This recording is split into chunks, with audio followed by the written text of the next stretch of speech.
My husband walked into our family dinner with my cousin on his arm, introducing her as his girlfriend to everyone.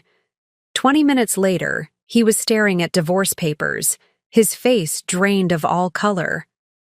The look in his eyes when he realized I knew everything? Priceless.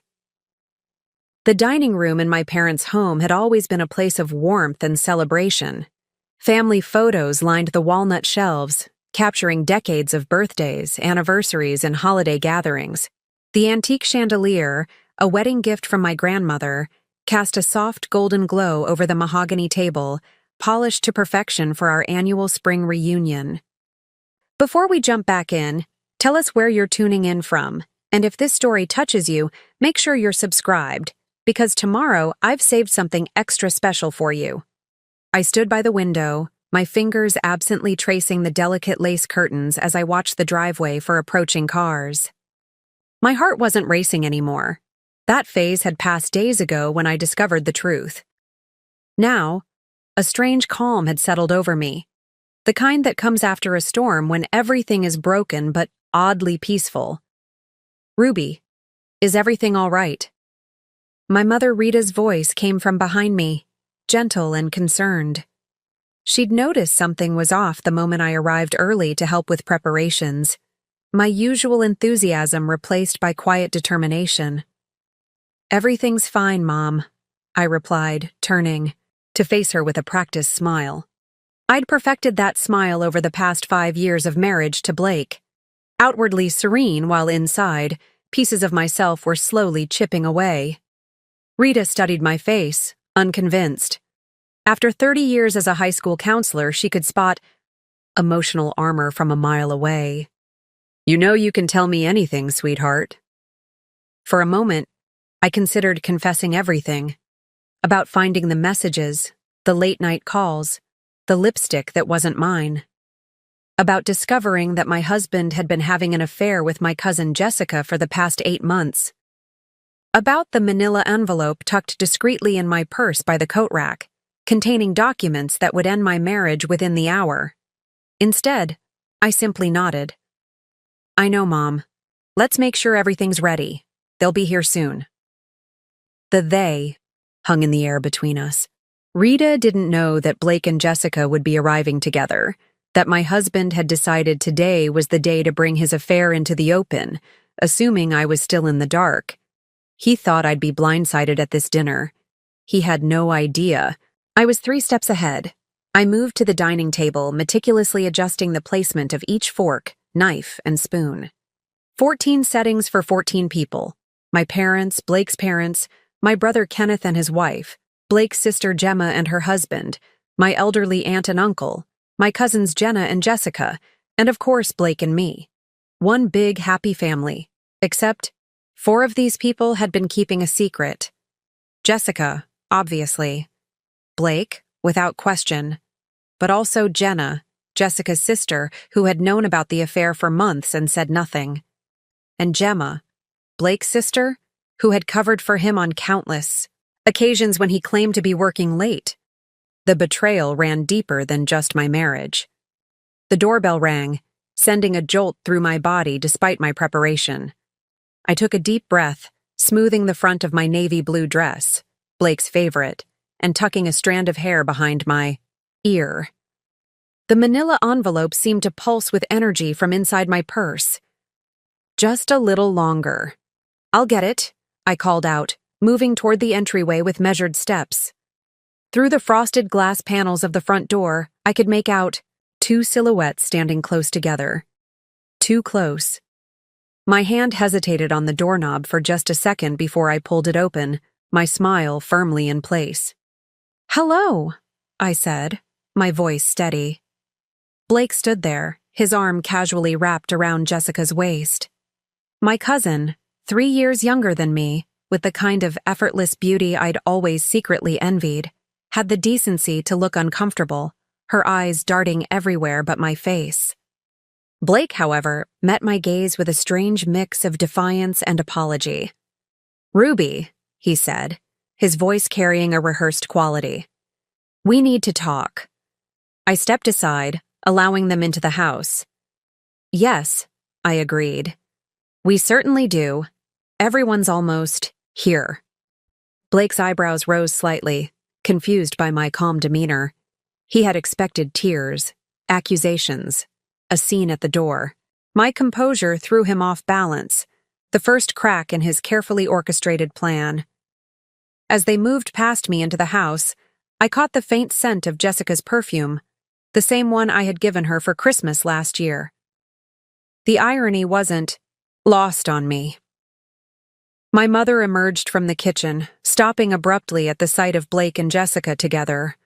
Her eyes widened, darting between them, then to me, questions forming on her lips. "Mom," I said before she could speak. "Blake has something. He wants to share with everyone over dinner. We should wait until everyone's here." Rita's gaze hardened as she looked at Blake, maternal instinct kicking in. In that moment, I knew she understood exactly what was happening, and I felt a surge of gratitude for the unconditional support I saw in her eyes. "Of course," she said, coolly. "Dinner will be ready in 20 minutes. Blake, why don't you and Jessica wait in the living room? The others should be arriving shortly." As they moved away, Rita pulled me aside, her voice a whisper. "Ruby, what's going on? Are you okay?" I squeezed her hand reassuringly. "I will be, Mom. I promise. I've got this under control." And I did.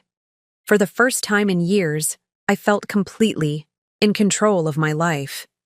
The weight of suspicion and uncertainty had been lifted the moment I discovered the truth. Now, there was only the path forward.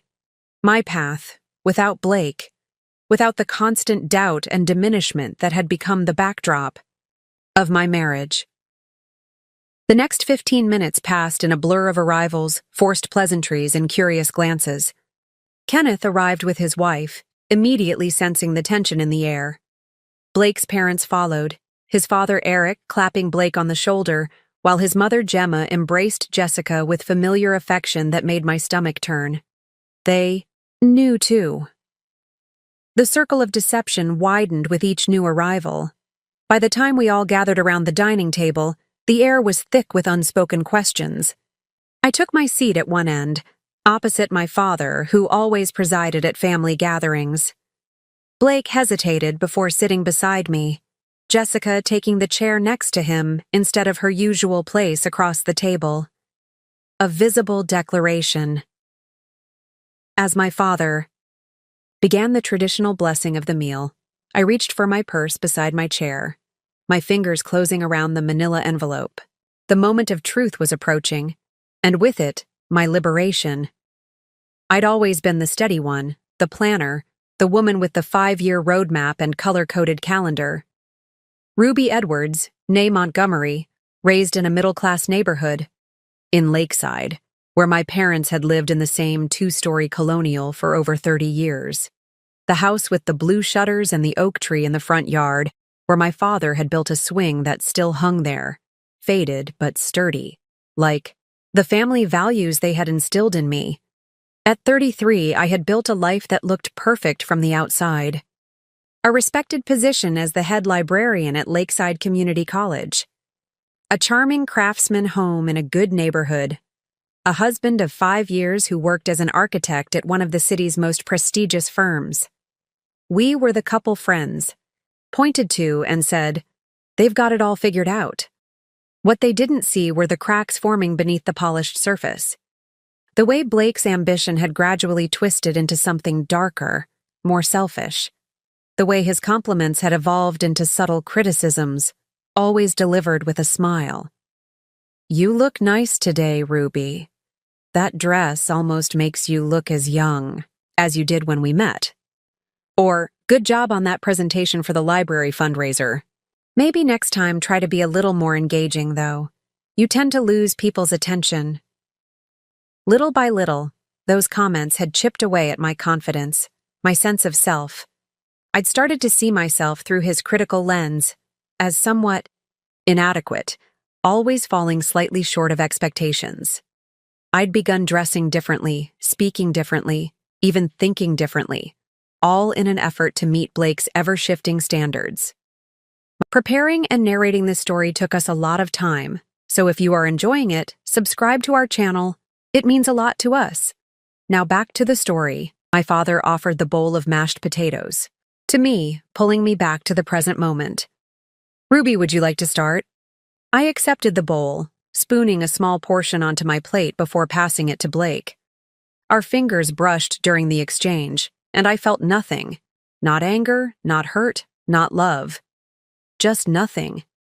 It was both liberating and terrifying to realize how completely my feelings for him had died. So, my father continued, oblivious to the tension humming through the room. How's the new project coming along, Blake? The Riverside development? Blake cleared his throat, setting down his water glass.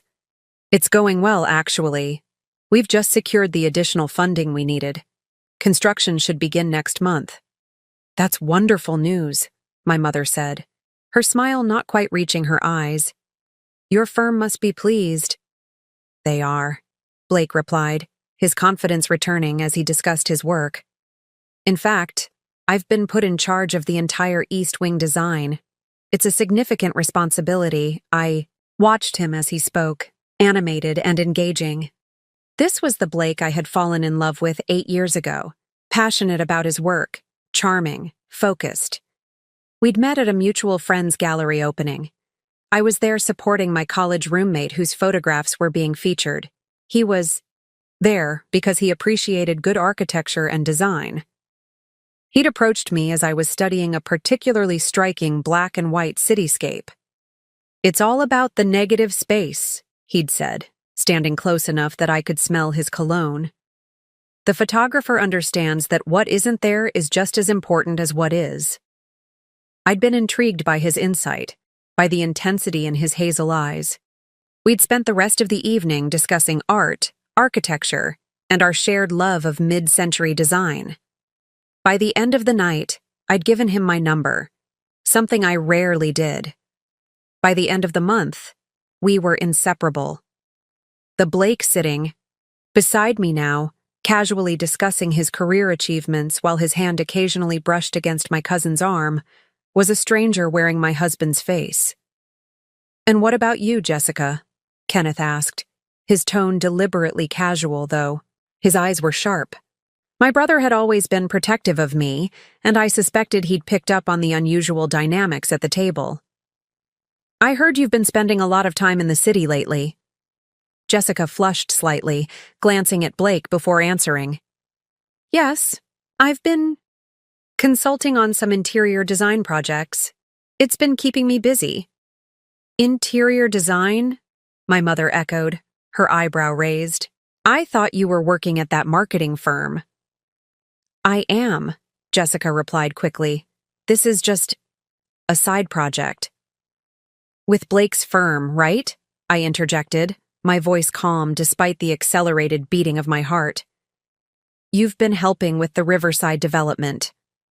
A moment of silence fell over the table. Blake's parents exchanged glances.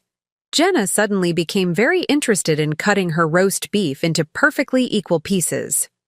That's right, Blake finally said, his voice steady but his fingers tightening around his fork. Jessica has a great eye for design. She's been an invaluable asset to the project. I'm sure she has, I replied, taking a sip of my water. The conversation shifted to safer topics. The unseasonably warm spring, Kenneth's new position at the hospital, my aunt's upcoming cataract surgery. But the undercurrent remained, electric, and unavoidable.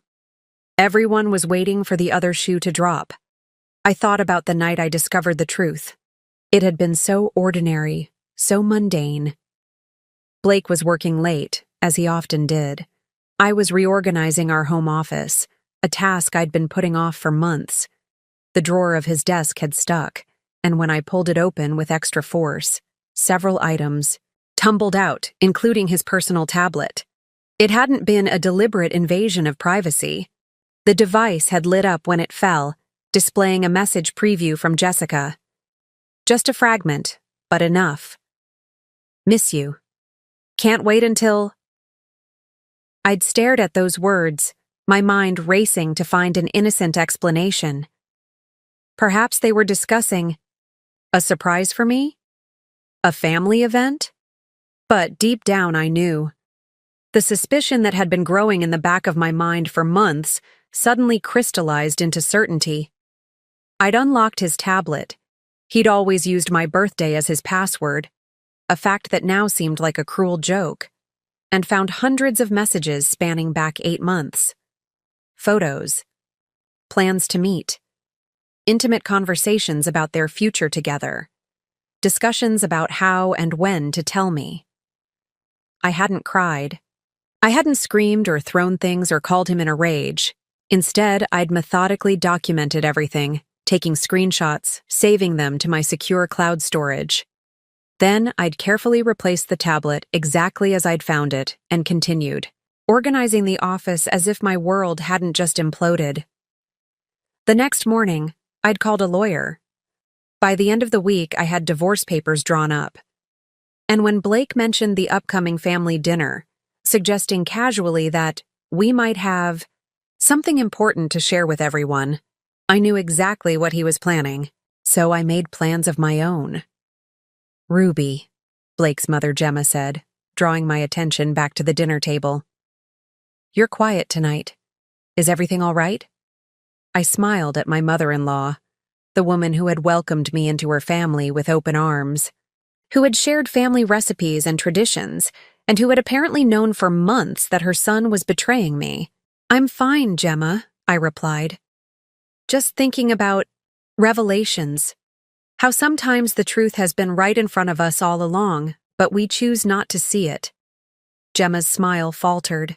She glanced at her husband, then at Blake, who had stopped eating and was staring at his plate.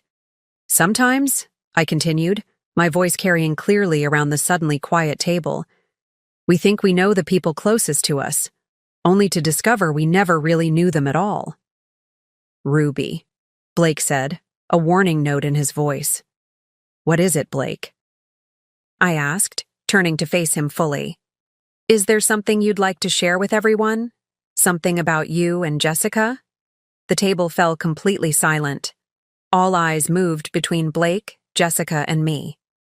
This was the moment, the precipice I'd been moving toward since the night I discovered their betrayal. There was no turning back now. The tension around the dining table was palpable as all eyes fixed on Blake.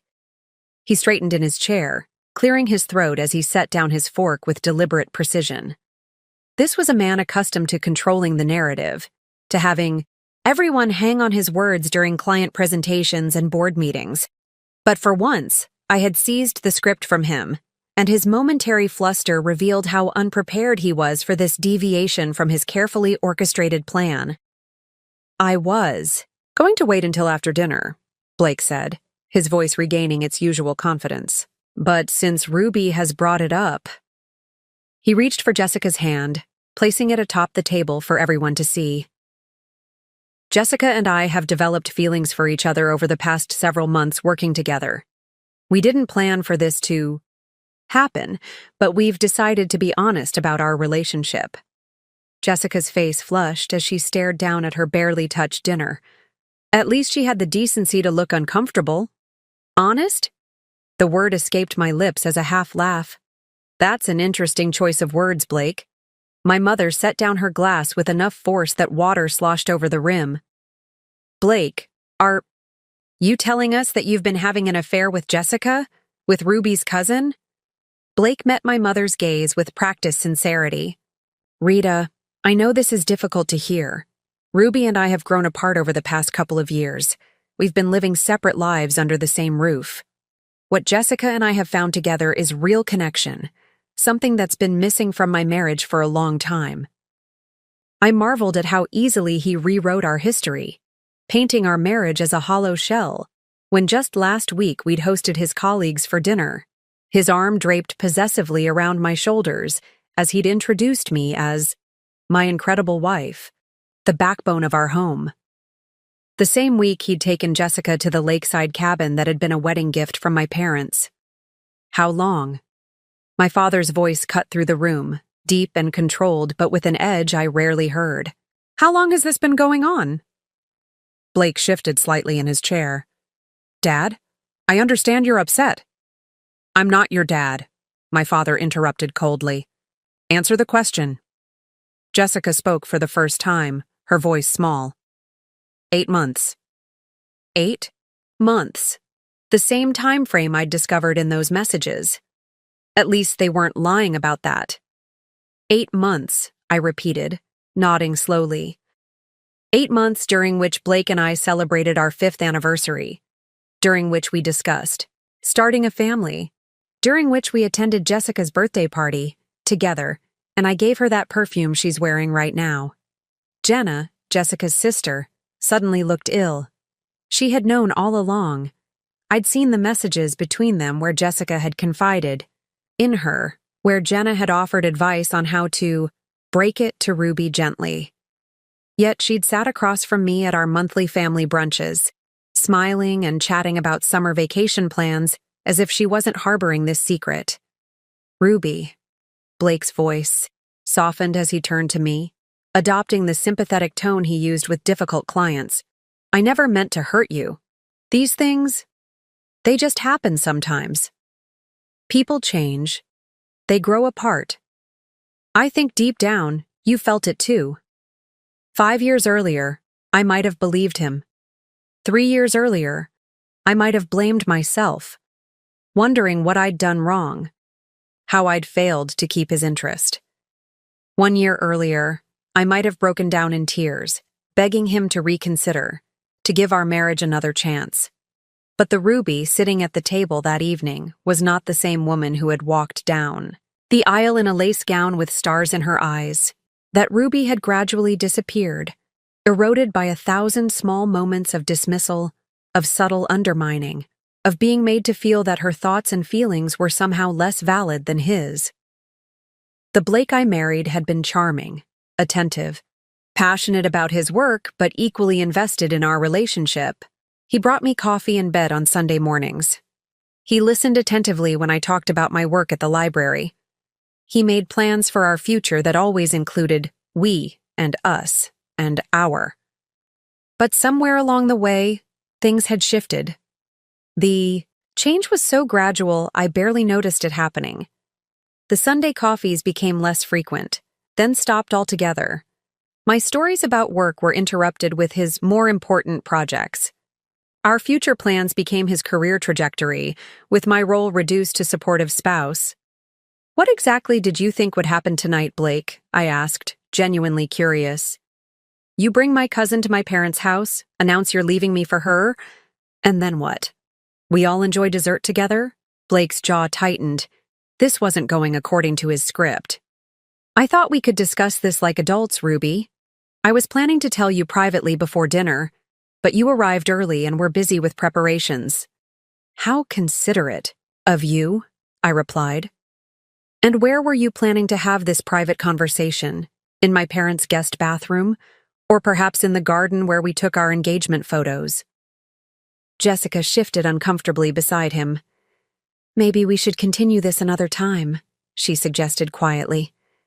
This is a family dinner and what exactly do you think you are, Jessica? Kenneth interjected, his patience visibly fraying. You are family. Our cousin. Ruby's cousin.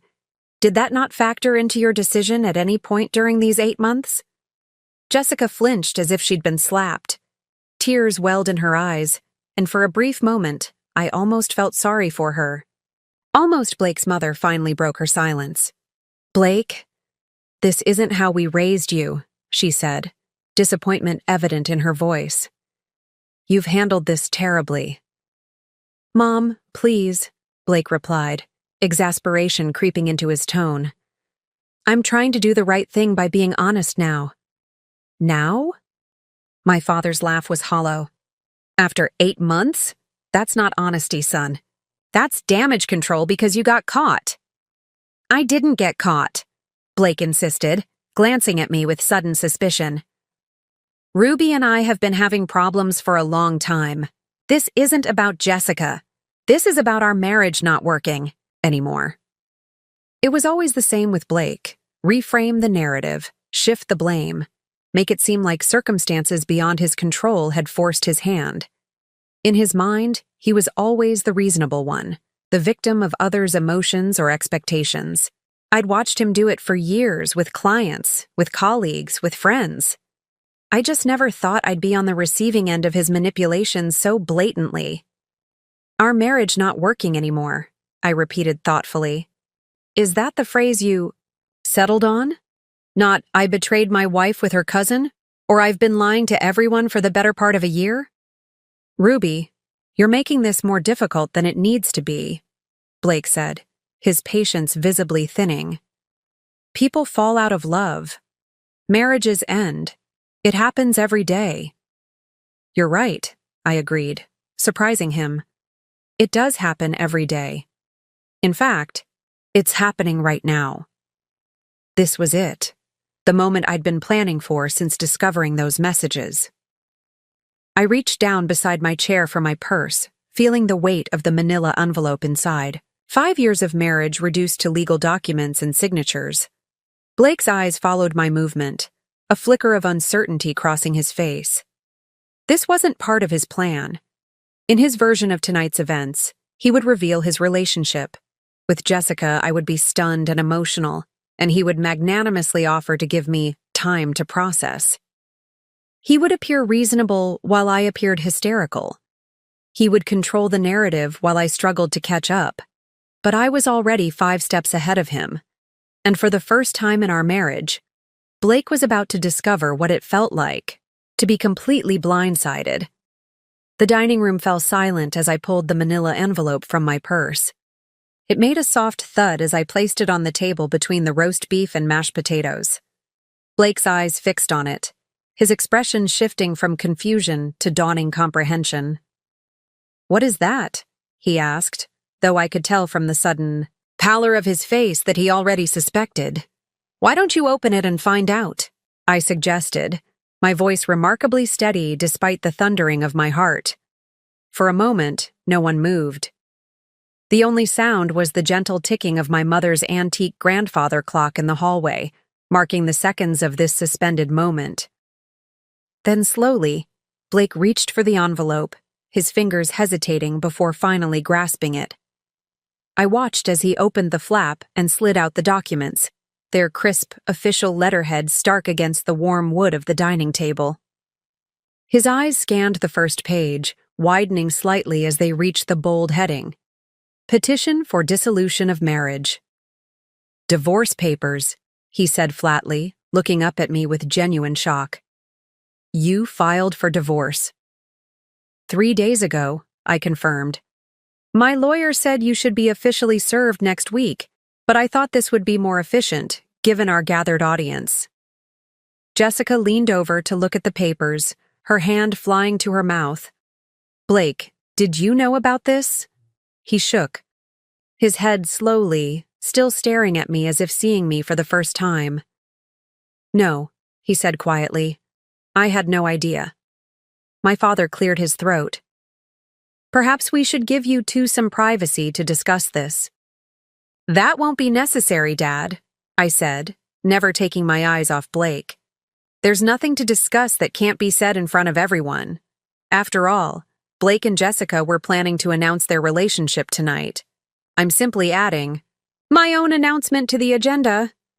Blake shuffled through the papers, his architectural precision reasserting itself as he methodically reviewed each page. "You've already divided our assets," he noted, his voice tight with disbelief. "You've outlined custody arrangements for the dogs. You've even—" He paused, swallowing hard. "You've even specified that I can keep the lakeside cabin if I buy out your half of its value." "My lawyer thought it was best to be thorough," I explained. "It should make for a cleaner break.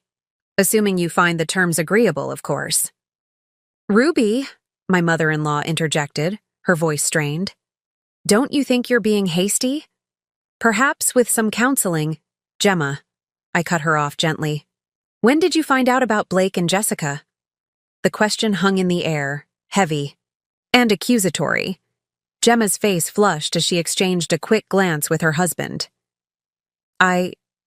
She hesitated. I'm not sure what you mean. Please don't insult my intelligence on top of everything else, I said quietly. I know Blake confided in you. I'd just like to know when. After a moment's hesitation, Gemma sighed. About 4 months ago. But Ruby, he was confused, and we advised him to end things with Jessica and recommit to your marriage. Obviously, that advice didn't take, Kenneth muttered. Blake ignored his comment, still staring at the divorce papers. How did you find out? He finally asked. About Jessica and me. How long have you known? Does it matter? I countered. Yes, he insisted, looking up at me. It matters to me. I considered deflecting again, but something in his expression, perhaps genuine curiosity rather than his usual strategic probing, made me decide to tell him the truth. 3 weeks ago, I said. I found your messages while organizing the office, all of them, including the ones where you discussed the Riverside apartment you've been furnishing together, the ones where you planned weekend getaways while telling me you were at business conferences, the ones where you complained about how stifling your marriage had become. Jessica blanched, no doubt remembering the specific content of some of those exchanges. Blake's father shifted uncomfortably in his chair, while Jenna seemed to find her water glass utterly fascinating. I see, Blake said after a moment, setting the papers down carefully. And you've been planning this ambush ever since. There, it was, the first attempt to reframe, to make me the villain in his narrative. Classic Blake. Ambush? I repeated, raising an eyebrow. That's an interesting characterization from the man who brought his girlfriend to a family dinner to announce he was leaving his wife. I was trying to be respectful, Blake insisted, his voice rising slightly. I wanted to tell you privately first, but then planned to be honest with everyone, rather than hiding or sneaking around anymore. A bitter laugh escaped me before I could stop it. Respectful? You've been sneaking around for 8 months, Blake. With my cousin. In what universe is any of that respectful? Blake's jaw tightened, a familiar sign that his patience was wearing thin. He'd always hated being challenged, especially publicly. You know what I mean, Ruby? I was trying to handle this with dignity. Whose dignity? My father asked sharply. Certainly not my daughter's.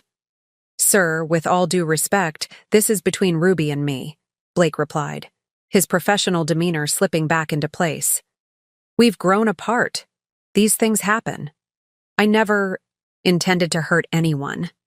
I studied him, this man I had loved, trying to see if he genuinely believed his own words or if he knew he was spinning fiction. It was hard to tell. Blake had always been skilled at convincing himself of whatever narrative best served his interests. You know what the saddest part is? I said finally. I don't even think you're lying right now.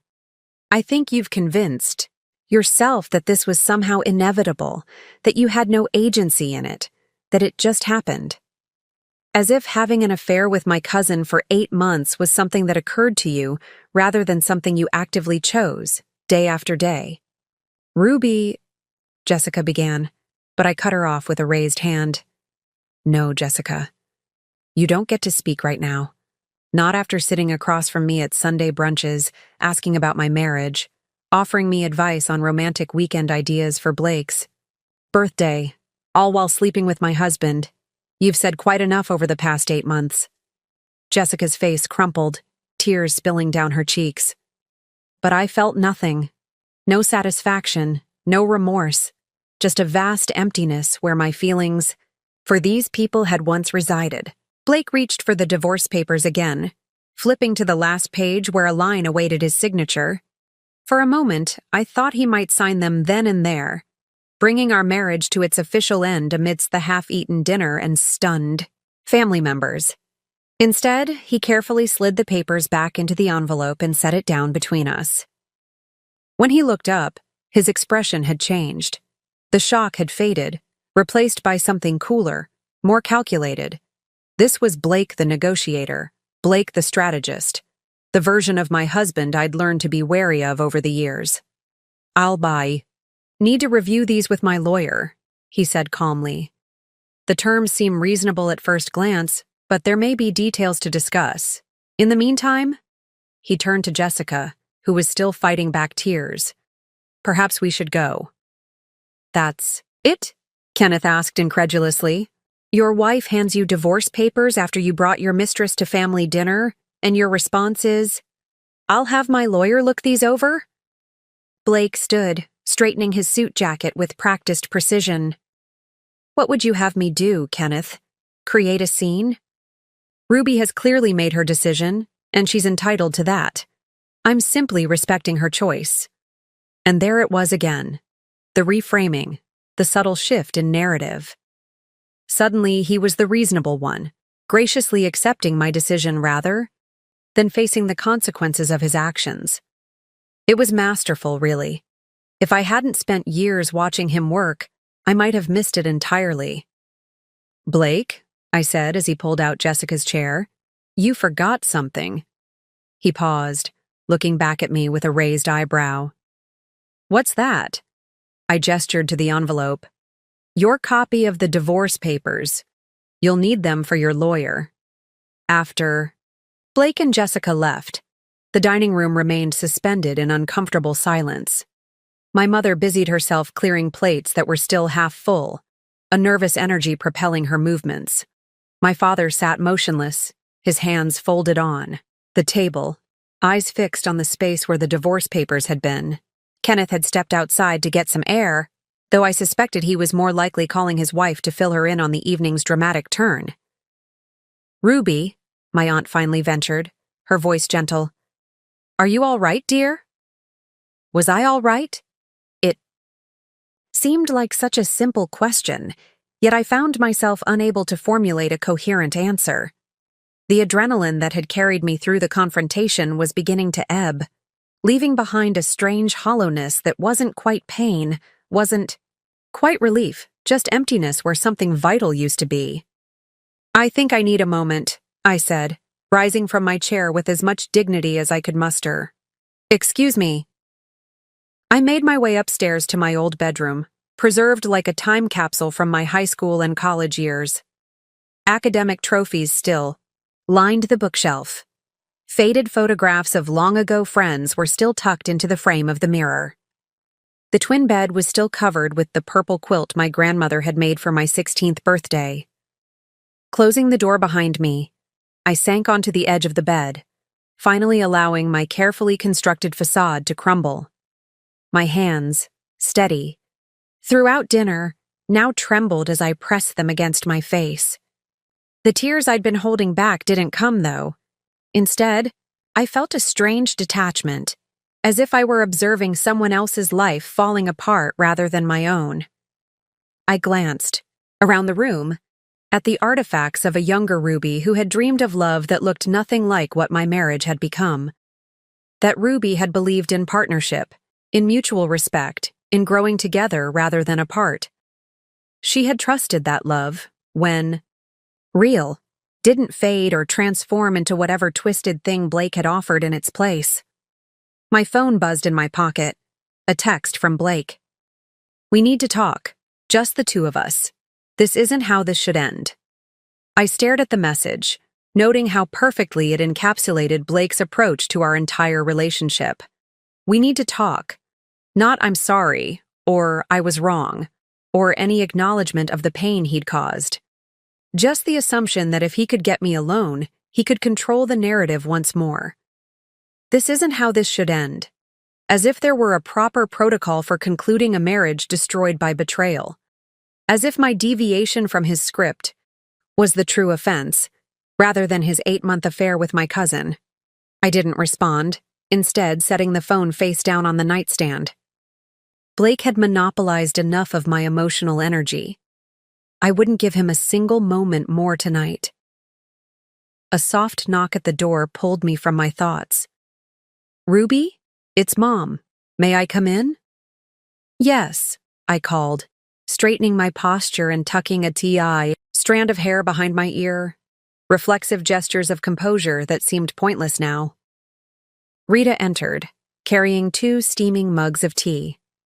She set them on the nightstand and sat beside me on the bed, close enough for comfort, but not so close as to crowd me. My mother had always understood the delicate balance of support and space. Chamomile. With honey? She said, nodding toward the mugs. Just like when you were little and had a bad day at school. A smile tugged at my lips despite everything. Some things never change. And some things do, she replied, her voice gentle but firm. Sometimes they have to.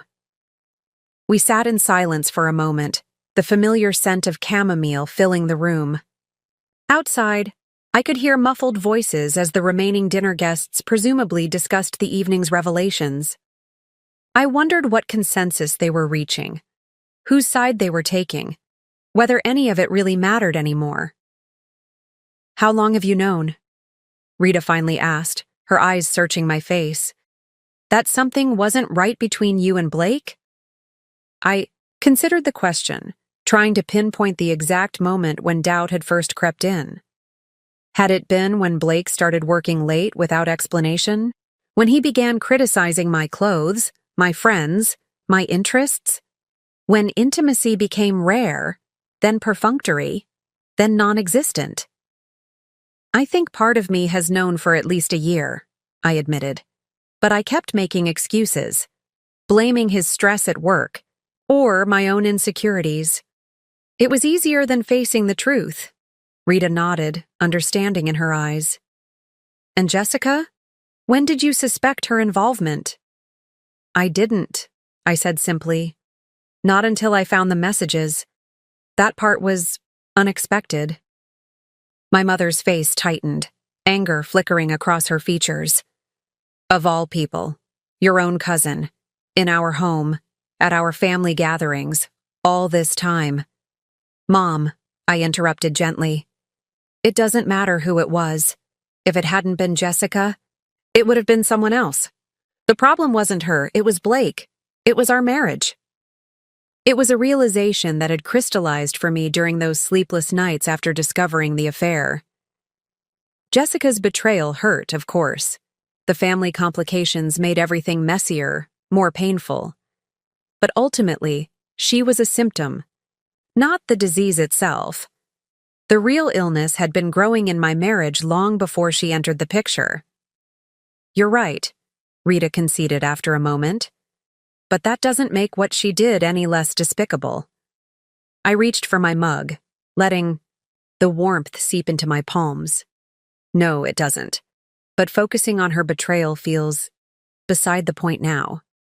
I'm more concerned with how I didn't see what was happening in my own marriage, how I let things deteriorate so badly without confronting them. You can't blame yourself for his choices, Ruby. I'm not, I assured her. Blake's actions are his, responsibility alone. But I am responsible for how long I allowed myself to be diminished, for how much of myself I surrendered trying to be what he wanted. Rita's eyes glistened with unshed tears. When did that start? The diminishment? The question struck me with unexpected force. When had it started? Not all at once, certainly. There had been no single moment I could point to and say, that's when I began to disappear. It had been gradual, insidious. I think it started with small things, I said slowly, memories surfacing. Comments about my clothes being too conservative, suggestions that my job was less important than his, jokes at my expense when we were with friends that I laughed off because I didn't want to seem oversensitive. I took a sip of tea, organizing my thoughts. Then it progressed to bigger things. He started making decisions without consulting me. Financial.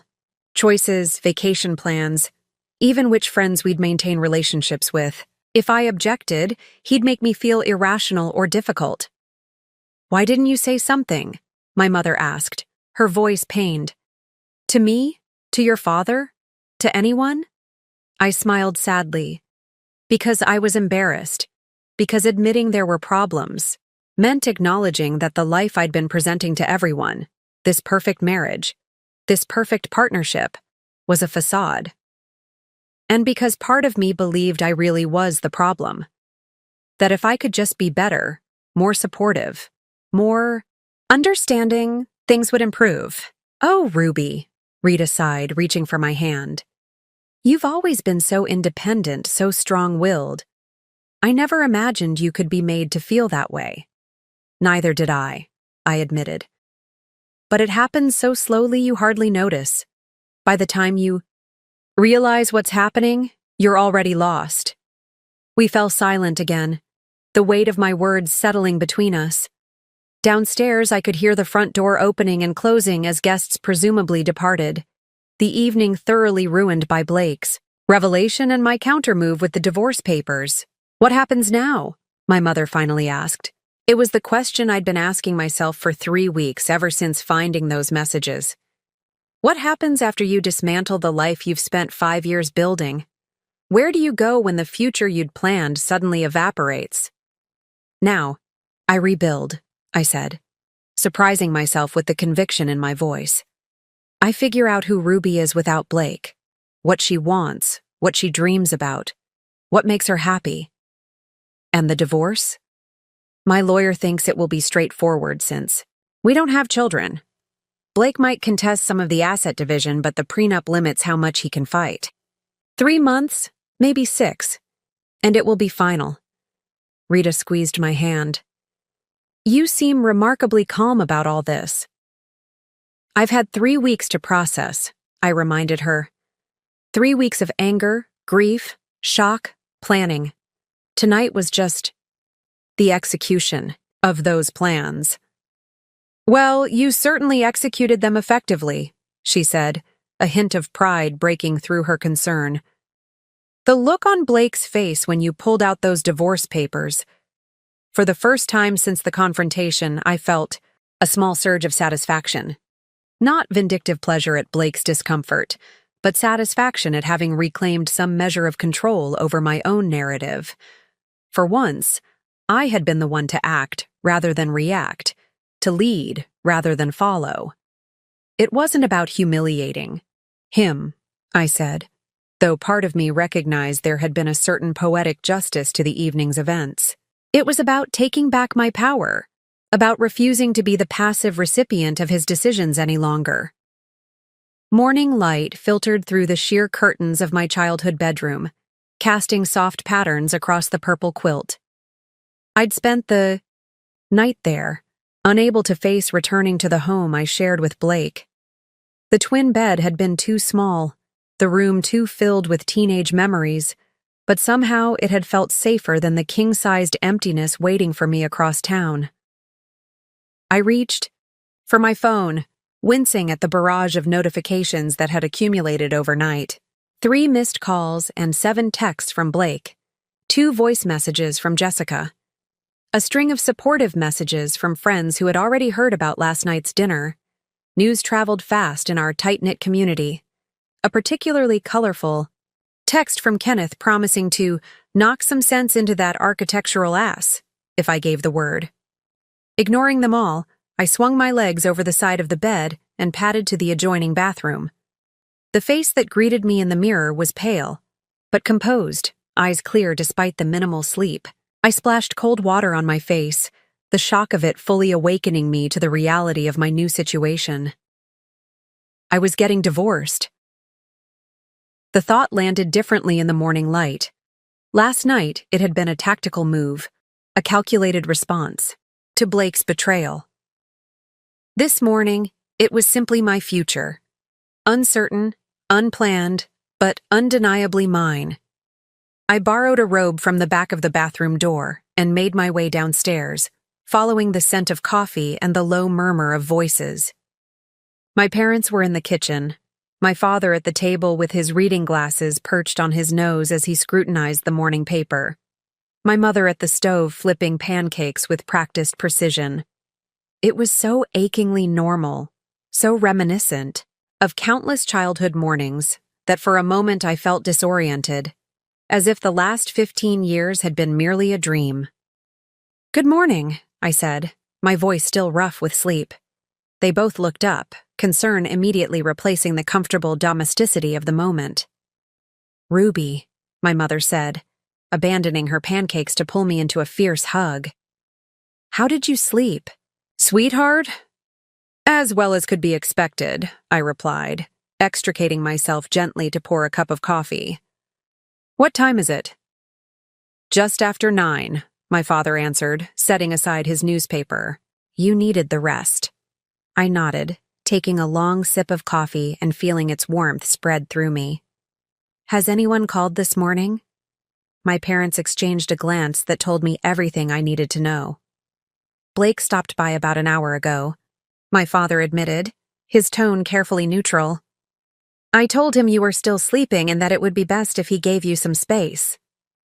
"Did he leave peacefully?" I asked, knowing Blake's persistence when he set his mind to something. "Eventually," my father said, a hint of satisfaction in his voice, suggesting there might have been more to the exchange than he was letting on. "He said he'd be at your house this afternoon if you wanted to talk." Our house. The craftsman with the blue door and the garden I'd spent 3 summers perfecting. The place where we'd built a life, hosted dinner parties, argued over paint colors and furniture arrangements. Now it was just another asset to be divided, another piece of the past to be dismantled. "I'm not ready to see him yet," I said, surprised by the firmness in my voice. "I need time to figure things out." My mother returned to her pancakes, flipping the last batch onto a waiting plate. "Take all the time you need, honey. You can stay here as long as you want." The offer was tempting, to retreat into the safety of my parents' home, to let them shield me from the aftermath of last night's revelations. But as I stared into my coffee cup, watching the light play across its dark surface, I knew that wasn't the path forward. "Thanks, Mom, but I can't hide here. I need to face this head on." "No one would blame you for taking a breather," my father said gently. "After what Blake did—" "It's not about Blake," I interrupted, the realization crystallizing as I spoke. "Or at least, it's not just about him, it's about me, about what I need to do next." I set my coffee cup down and moved to the window, gazing out at the familiar backyard where I'd spent countless hours reading under the old oak tree. The tree was still there, its branches now fuller, stronger than in my childhood memories. It had continued growing all these years, even as I'd been slowly allowing myself to be diminished. "For so long, I've been reacting to Blake," I said, more to myself than to my parents. Adjusting to his needs, his expectations, his timeline. Even finding those messages and filing for divorce, that was still a reaction to him rather than a choice for myself. My mother set a plate of pancakes on the table, her expression thoughtful. "And now?" "Now I need to decide what I want. Not in opposition to Blake, not as a response to his betrayal, but for myself. Because I've spent so long being Blake's wife that I'm not sure I remember who Ruby is anymore." The words hung in the air, startling in their honesty. It was a truth I hadn't fully acknowledged until this moment. Standing in my parents' kitchen with the remnants of my marriage scattered behind me like debris after a storm. Who was Ruby without Blake? What did she want from life? What made her happy, angry, passionate, fulfilled? I had answers once before I began subtly reshaping myself to fit the contours of Blake's expectations. But now those answers seemed distant, like half-remembered dreams. My father rose from his chair, moving to stand beside me at the window. "For what it's worth," he said quietly, "I've always known exactly who Ruby is. She's the same determined girl who refused training wheels at age 4. The same stubborn teenager who applied to 7 colleges even though her heart was set on just one. The same compassionate woman who reads to nursing home residents every Thursday afternoon because, and I quote, "stories matter most to those who can no longer tell their own." Tears prickled at the corners of my eyes. "Dad, you're still in there, Ruby," he continued, his voice gruff with emotion. "Blake didn't erase you. He might have convinced you to turn down your volume for a while, but he never changed your fundamental frequency." The metaphor was so perfectly my father, A retired radio engineer who had always spoken about people as if they were broadcasting signals, that a laugh escaped me, watery but genuine. "Your father's right," my mother added, joining us by the window. "You just need to readjust your tuning, find your true signal again." I looked between them, these two people who had loved me consistently, unconditionally for 33 years, who had watched me grow, stumble, succeed, fail, and keep moving forward, who had never once suggested I make myself smaller to accommodate someone else's ego. I said slowly, I need to get away for a while. Not to hide, but to find some perspective, some quiet to hear myself think. "The cabin," my mother suggested immediately. "Your great-aunt's place in the mountains. It's been empty since she moved to Arizona last year. The family cabin. A simple, rustic structure nestled in the mountains about 3 hours north. I'd spent summers there as a child, and a few weekends in recent years when life in the city became too hectic. It was isolated but not remote, peaceful but not desolate. Perfect. That's actually a really good idea," I admitted. "I could take a week off work, bring some books, do some thinking." "When would you go?" my father asked. I considered the question, mentally reviewing my work calendar, the pending divorce proceedings, the lease on my house that would need attention soon. "Today," I decided, the word landing with unexpected certainty. "I'll go today." My parents exchanged surprised glances. "Today?" my mother echoed. "But don't you need to pack? Make arrangements at work? Talk to your lawyer?" "I can pack in an hour. I have vacation days accumulated. My lawyer doesn't need me physically present for at least 2 weeks." The plan was forming rapidly now, each piece falling into place with satisfying clarity. And, most importantly, I need to be somewhere Blake can't find me while I sort through all of this. My father nodded slowly, understanding dawning in his eyes. "You're afraid he'll try to change your mind?" It wasn't a question, but I answered anyway. "Not afraid, exactly. I know I won't take him back, not after this. But Blake has always been persuasive. He knows exactly which emotional levers to pull, which insecurities to exploit. I'd rather not subject myself to that right now." "Then it's settled," my mother said with characteristic decisiveness. "I'll call Maureen to make sure the cabin's stocked with essentials. Your father can drive you up this afternoon." "Mom, I can drive myself." "Of course you can," she interrupted, already reaching for her phone. "But humor me. Let your father drive you, just this once. He'll bring your car back here so Blake won't know where you've gone if he comes looking." The protective instinct behind her words both touched and amused me. My mother, the former high school English teacher with a spine of steel, was ready to orchestrate an entire covert operation to shield me from my soon-to-be ex-husband. "All right," I conceded. "Dad can drive me, but first I need to go home and pack." And I hesitated, realizing what that meant, and potentially face Blake. My father's expression hardened. "I'll come with you." "We both will," my mother added, firmly. The drive to my house, our house, was silent, the weight of anticipation making conversation impossible. My father drove with both hands firmly on the wheel, his usual relaxed posture replaced by a vigilant stiffness. My mother sat in the back seat, one hand resting reassuringly on my shoulder. Their protective energy surrounded me like a shield as we pulled into the driveway of the craftsman home Blake and I had purchased 3 years ago. To my immense relief, Blake's sleek black Audi was nowhere in sight. Perhaps he'd given up waiting for me after my father had turned him away earlier. Or perhaps he was holed up at Jessica's apartment, strategizing his next move. Either way, his absence was a gift I hadn't dared hope for. "He might still show up," my father warned as he cut the engine. "Your mother and I will be right with you." "I know, Dad," I said, squeezing his hand.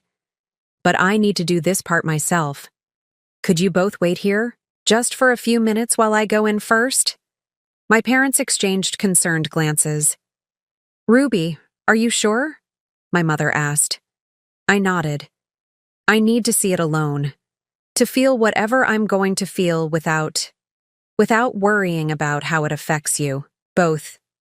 After a moment's hesitation, my father nodded. 10 minutes, then we're coming in. Fair enough, I agreed, stepping out of the car. The walk to the front door felt surreal, as if I were approaching a movie set of my life rather than the actual place I'd called home for 3 years. I inserted my key with steady hands, surprised by my own composure, and stepped inside. The house was exactly as I'd left it yesterday morning. Coffee mug in the sink, mail stacked neatly on the entryway table, Blake's running shoes kicked off. By the door. So ordinary, so mundane, that for a moment I questioned whether last night had really happened. Perhaps I'd imagined the whole thing, the dinner, the confrontation, the divorce papers. Perhaps Blake would walk through the door any minute, kiss me hello, and ask about my day as if everything were normal. But the envelope sitting on the kitchen counter, identical to the one I'd presented at dinner, but empty now that Blake had taken the divorce papers, confirmed the reality of my situation. This wasn't a dream or a hallucination. My marriage was over, and I was standing in the wreckage. I moved through the house methodically, gathering essentials for my retreat to the mountains. Clothes, toiletries, the journal I'd been neglecting for months, the stack of books on my nightstand that I'd been meaning to read but never found time for. I worked quickly, efficiently, not allowing myself to linger on memories or sentiment, until I reached the bathroom and saw them side by side on the counter. Blake's expensive shaving cream next to my facial cleanser, his toothbrush touching. Mine in the holder, his towel hanging beside mine on the rack. The casual intimacy of these everyday objects struck me with unexpected force. This was what marriage looked like in its most basic form. The sharing of space, the intertwining of daily rituals, the physical evidence of two lives merged into one. And now I was dismantling it, piece by piece. A sound from downstairs jolted me from my thoughts, the unmistakable click of the front door opening and closing. My parents wouldn't have come in without calling up to me first, which meant, Ruby? Blake's voice floated up the stairs, tentative yet insistent. Your car wasn't at your parents' place. I figured you might be here. I closed my eyes briefly, steadying myself against the bathroom counter. So much for my hope of avoiding this confrontation. I'm upstairs, I called back, my voice surprisingly strong. I'm just getting some things. His footsteps on the stairs were measured, deliberate. I stepped out of the bathroom to meet him in the bedroom, refusing to be cornered in a smaller space. Blake appeared in the doorway, still wearing yesterday's clothes, his usually immaculate appearance rumpled from what had clearly been a sleepless night. His eyes were bloodshot, his 5 o'clock shadow now a full stubble. He looked, for the first time since I'd known him, completely undone. You didn't answer my calls, he said, a note of accusation in his voice. No, I agreed simply. I didn't. He ran a hand through his disheveled hair, his gaze moving from my face to the half-packed suitcase on the bed. You're leaving. It wasn't a question, but I answered anyway. Yes, I need some time away. With him? Blake asked, a bitter edge to his words. For a moment I was genuinely confused. With who? Whoever you've been seeing. That's what this is really about, isn't it? You found someone else and now you're using Jessica as an excuse to end our marriage? The accusation was so absurd, so perfectly in line with Blake's tendency to deflect and project, that a startled laugh escaped me. Are you serious right now? It makes sense, he continued, warming to his theory. The sudden divorce papers, the calm way you handled everything last night. You've already moved on. Blake, I said firmly, I am not seeing anyone. I didn't cheat on you. You cheated on me. With my cousin. For 8 months. He flinched slightly at the blunt recitation of facts. It wasn't. It's more complicated than that. No, it's really not, I countered, zipping my suitcase closed with finality. It's actually quite simple. You betrayed our marriage. You lied to me repeatedly for the better part of a year. And now you're trying to make this somehow about me. That's not what I'm doing, he protested, moving further into the room. I'm just trying to understand why you're being so cold, so calculated about all this. What did you expect, Blake? Tears? Begging? A complete emotional breakdown? I expected my wife to at least talk to me before serving me with divorce papers in front of my entire family. And I expected my husband not to sleep with my cousin, I shot back. I guess we're both dealing with disappointment. Blake's expression hardened, the vulnerability of a moment ago vanishing behind the familiar mask of controlled displeasure I'd grown to recognize over the years. He moved toward me, stopping just short of invading my personal space. Close enough to be intimidating, but not so close that I could accuse him of threatening me. It was a calculated distance, like everything else about him. You're being unreasonable, he said, his voice dropping to that quiet, intense register he used when he wanted to appear both rational and wounded. I made a mistake, a serious one, yes. But does that really justify ending 5 years of marriage without even attempting to work through it? I held my ground, refusing to step back despite the urge to create more distance between us. 8 months isn't a mistake, Blake. It's a choice you made, day after day. And yes, some choices are irreversible. People overcome affairs all the time, he persisted. Couples go to counseling, they rebuild trust, they come out stronger. Those couples don't involve a husband sleeping with his wife's cousin, I pointed out. And more importantly, those couples actually want to save their marriage. A flicker of genuine hurt crossed his face. And you don't?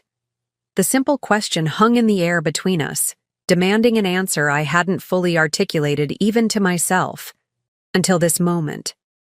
Did I want to save my marriage? Was there anything left worth salvaging from the wreckage of Blake's betrayal? No, I said finally, the truth of it settling into my bones. I don't. Blake took a step back, as if physically struck by my words. You can't mean that. We've built a life together, Ruby. One indiscretion. 8 months is not an indiscretion, I interrupted. And it's not just about Jessica. It's about who you've become, who I've become when I'm with you. What does that even mean? He asked, frustration creeping into his voice. I searched for words to explain the slow erosion of self I'd experienced, the gradual diminishment that had happened so subtly I'd barely noticed until it was nearly complete. Do you remember when we first met? I asked. At that gallery opening? Blake's expression softened slightly at the memory. Of course. You were wearing that green dress with the gold necklace. Your hair was longer then. And I was talking about that photograph, the cityscape with the abandoned building in the foreground, I continued. I was saying how the photographer had captured both decay and possibility in the same frame. He nodded, a faint smile touching his lips. You were so passionate about it. I thought you might be an art critic. That's who I was, Blake. Someone with opinions and passion and a voice. I gestured between us. But somewhere along the way, in this marriage, I stopped being that person. I became smaller, quieter, more careful not to contradict or challenge you. That's ridiculous, he scoffed. You've always been free to express yourself. Have I? When was the last time you actually asked what I thought about something important? When was the last time you listened, really listened, without dismissing or correcting me? Blake opened his mouth to respond, then closed it again, unable to produce a concrete example. The truth is, I continued, I've spent years trying to be the version of me that you wanted. The supportive wife who never questions your decisions. The perfect hostess for your work colleagues. The woman who overlooks your late nights at the office and doesn't make demands on your time or attention. You're making me sound like some kind of monster, Blake protested. I've always supported your career, your interests. As long as they didn't interfere with yours, I finished for him. As long as they didn't require you to make any significant adjustments to your life. Before Blake could respond, the sound of the front door opening echoed from downstairs, followed by my father's voice calling up. Ruby, your 10 minutes are up. Blake's expression darkened. You brought your parents? To our house? They drove me here, I explained, reaching for my suitcase. I'm staying with them for now. This is absurd, he muttered, running a hand through his hair in frustration. You're acting like a child running home to mommy and daddy instead of facing our problems like an adult. The condescension in his tone was so familiar, so predictable that it almost made me laugh. Even now, confronted with the consequences of his own actions, he couldn't resist trying to make me feel immature and irrational. No, Blake, I said calmly. I'm acting like a woman who knows her own worth, who refuses to stay in a marriage with someone who doesn't respect her enough to remain faithful, who's finally setting boundaries after years of having them ignored or dismissed. Footsteps on the stairs announced my parents' approach. Blake glanced toward the hallway, his jaw tightening as he realized our private conversation was about to be interrupted. Where are you going? He asked, his voice lower now, urgent. Your mother said you were taking some time away. Where? That's not your concern anymore, I replied, lifting my suitcase from the bed. The hell it isn't, he snapped, the polished veneer finally cracking to reveal the anger beneath. You're still my wife. I have a right to know where you'll be. You forfeited that right when you started sleeping with my cousin, I said simply. My father appeared in the doorway, his expression carefully neutral but his stance protective. Everything okay in here? Fine, Dad, I assured him. I'm ready to go. Blake looked between us, realization dawning that he was losing control of the situation, and of me. It was a novel experience for him, I imagined, this sensation of powerlessness. Ruby. Please, he said, his tone softening again, pivoting seamlessly from anger to appeal. Just give me a chance to explain everything properly, without an audience. We owe our marriage at least that much. For a brief moment, I felt the familiar pull of his persuasion, the well-practiced sincerity in his eyes, the perfectly calibrated note of humility in his voice. How many times had I yielded to that combination in the past, setting aside my own needs or concerns because he made such a convincing case for his? No, Blake, I said quietly but firmly. The time for explanations was before you decided to betray our marriage, before you brought my cousin to a family dinner to announce you were leaving me, before you made me feel like I was somehow deficient for years. I moved past him toward the door, suitcase in hand. My lawyer will be in touch about the next steps in the divorce proceedings. Until then, I'd appreciate it if you didn't contact me. You can't just walk away, he called after me, a note of desperation finally breaking through his controlled facade. We need to talk about this. I paused at the top of the stairs, turning to face him one last time. That's the thing, Blake. For the first time in years, I don't need to do anything you say, and it feels absolutely liberating. The 3-hour drive to the mountain cabin passed mostly in silence. My father focused on the winding roads as we climbed higher into the mountains, while I stared out the window at the passing landscape.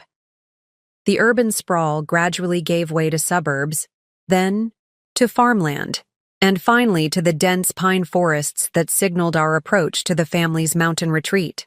My mind, however, was still back at the house, replaying my confrontation with Blake. His shifting tactics, from accusation to appeal, from self-righteousness to vulnerability, were so predictable that I could almost chart them on a graph. What surprised me was my own response, the clarity and strength I'd found to resist his manipulations. Where had that version of me been hiding all these years? You're quiet, my father observed as we turned onto the gravel road that led to the, second thoughts? No, I said firmly. Just processing. It's strange to realize how easily I fell into certain patterns with Blake, how I learned to accommodate his moods, his needs, his expectations, often at the expense of my own. My father nodded thoughtfully. Sometimes we don't notice the water rising until we're nearly drowning. That's exactly it, I agreed. It was so gradual. A small compromise here, a minor concession there.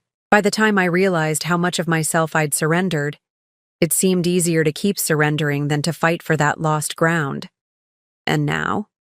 He asked, glancing at me briefly before returning his attention to the increasingly rugged road. Now, I take it back, I said simply. All of it. Starting with this week. The cabin appeared around the next bend, its weathered cedar exterior blending harmoniously with the surrounding forest.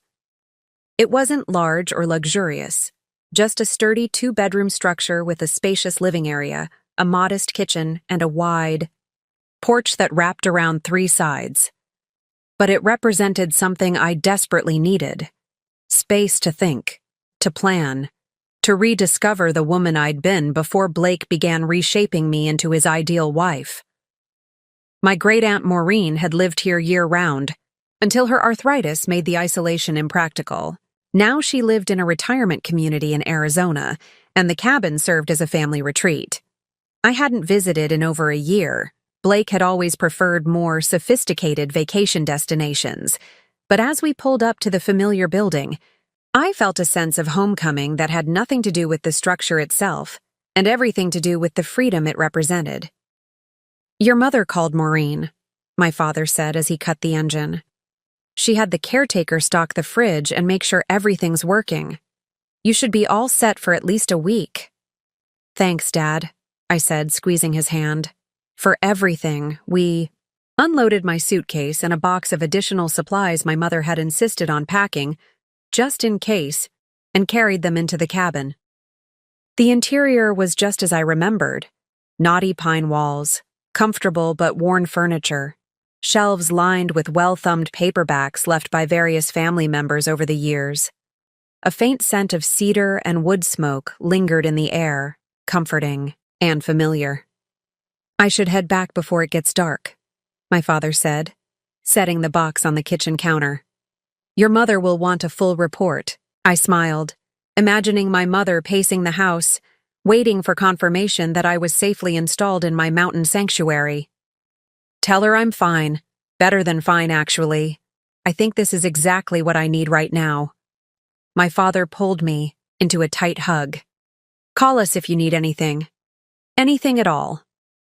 "I will," I promised.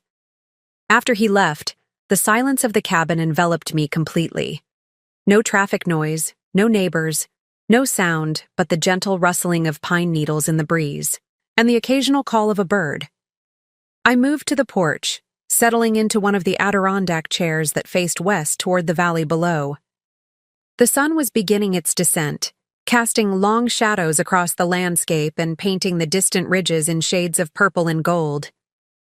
For the first time since discovering Blake's betrayal, I allowed myself to be still, not planning, not reacting, not strategizing, just existing in the moment, breathing in the pine-scented air and feeling the tension in my shoulders gradually release. As darkness fell, I returned inside and unpacked my suitcase, arranging my clothes in the bedroom dresser.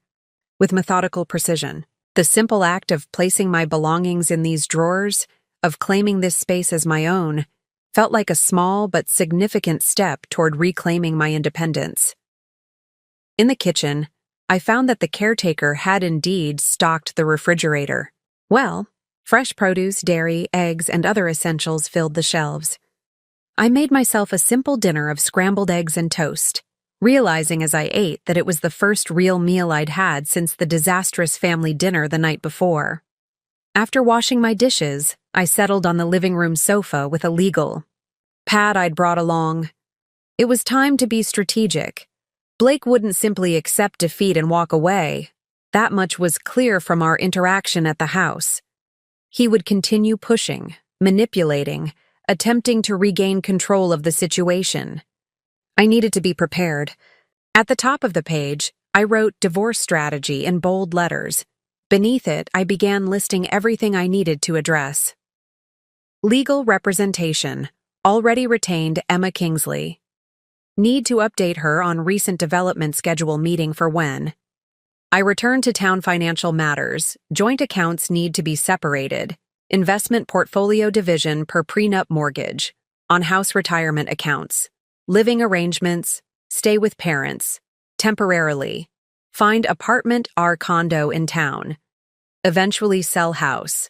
Or buy out Blake's share. Personal items to retrieve from house. Important documents. Irreplaceable personal items. Family heirlooms communication boundaries.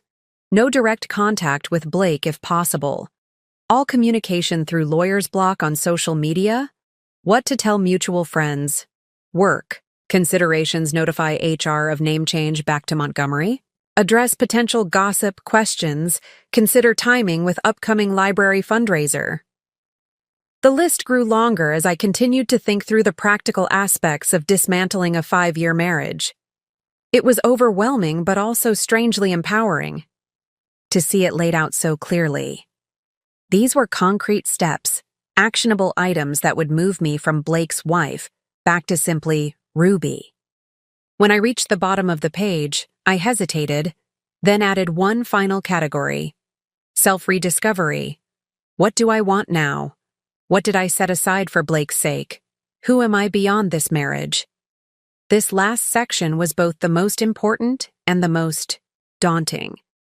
The practical matters of divorce, while complex and potentially contentious, were ultimately just logistics. But rebuilding my sense of self after years of subtle erosion, that was the real challenge ahead. I stared at the page for a long time, tapping my pen against the last question. Who was I beyond this marriage? The woman who had met Blake at that gallery opening 8 years ago had been confident, opinionated, passionate about literature and art and social justice. She'd had dreams beyond being someone's wife, dreams of writing a novel someday, of traveling to literary landmarks across Europe, of perhaps even pursuing a PhD in library science. Where had those dreams gone? They hadn't vanished all at once, but had been gradually set aside as Blake's career took precedence, as his vision for our life together superseded my own ambitions. On a fresh page, I began a new list titled Reclamation. Under it, I wrote down every interest, dream, and aspect of myself that I had diminished or abandoned during my marriage. Creative writing, the short stories I used to write on weekends. Book club, quit when Blake complained it took too much time. Close friendships, especially with Megan and Diane, whom Blake found too negative. Travel preferences, literature-focused rather than Blake's preference for luxury resorts. Personal style, the vintage-inspired clothes Blake thought didn't reflect his professional image.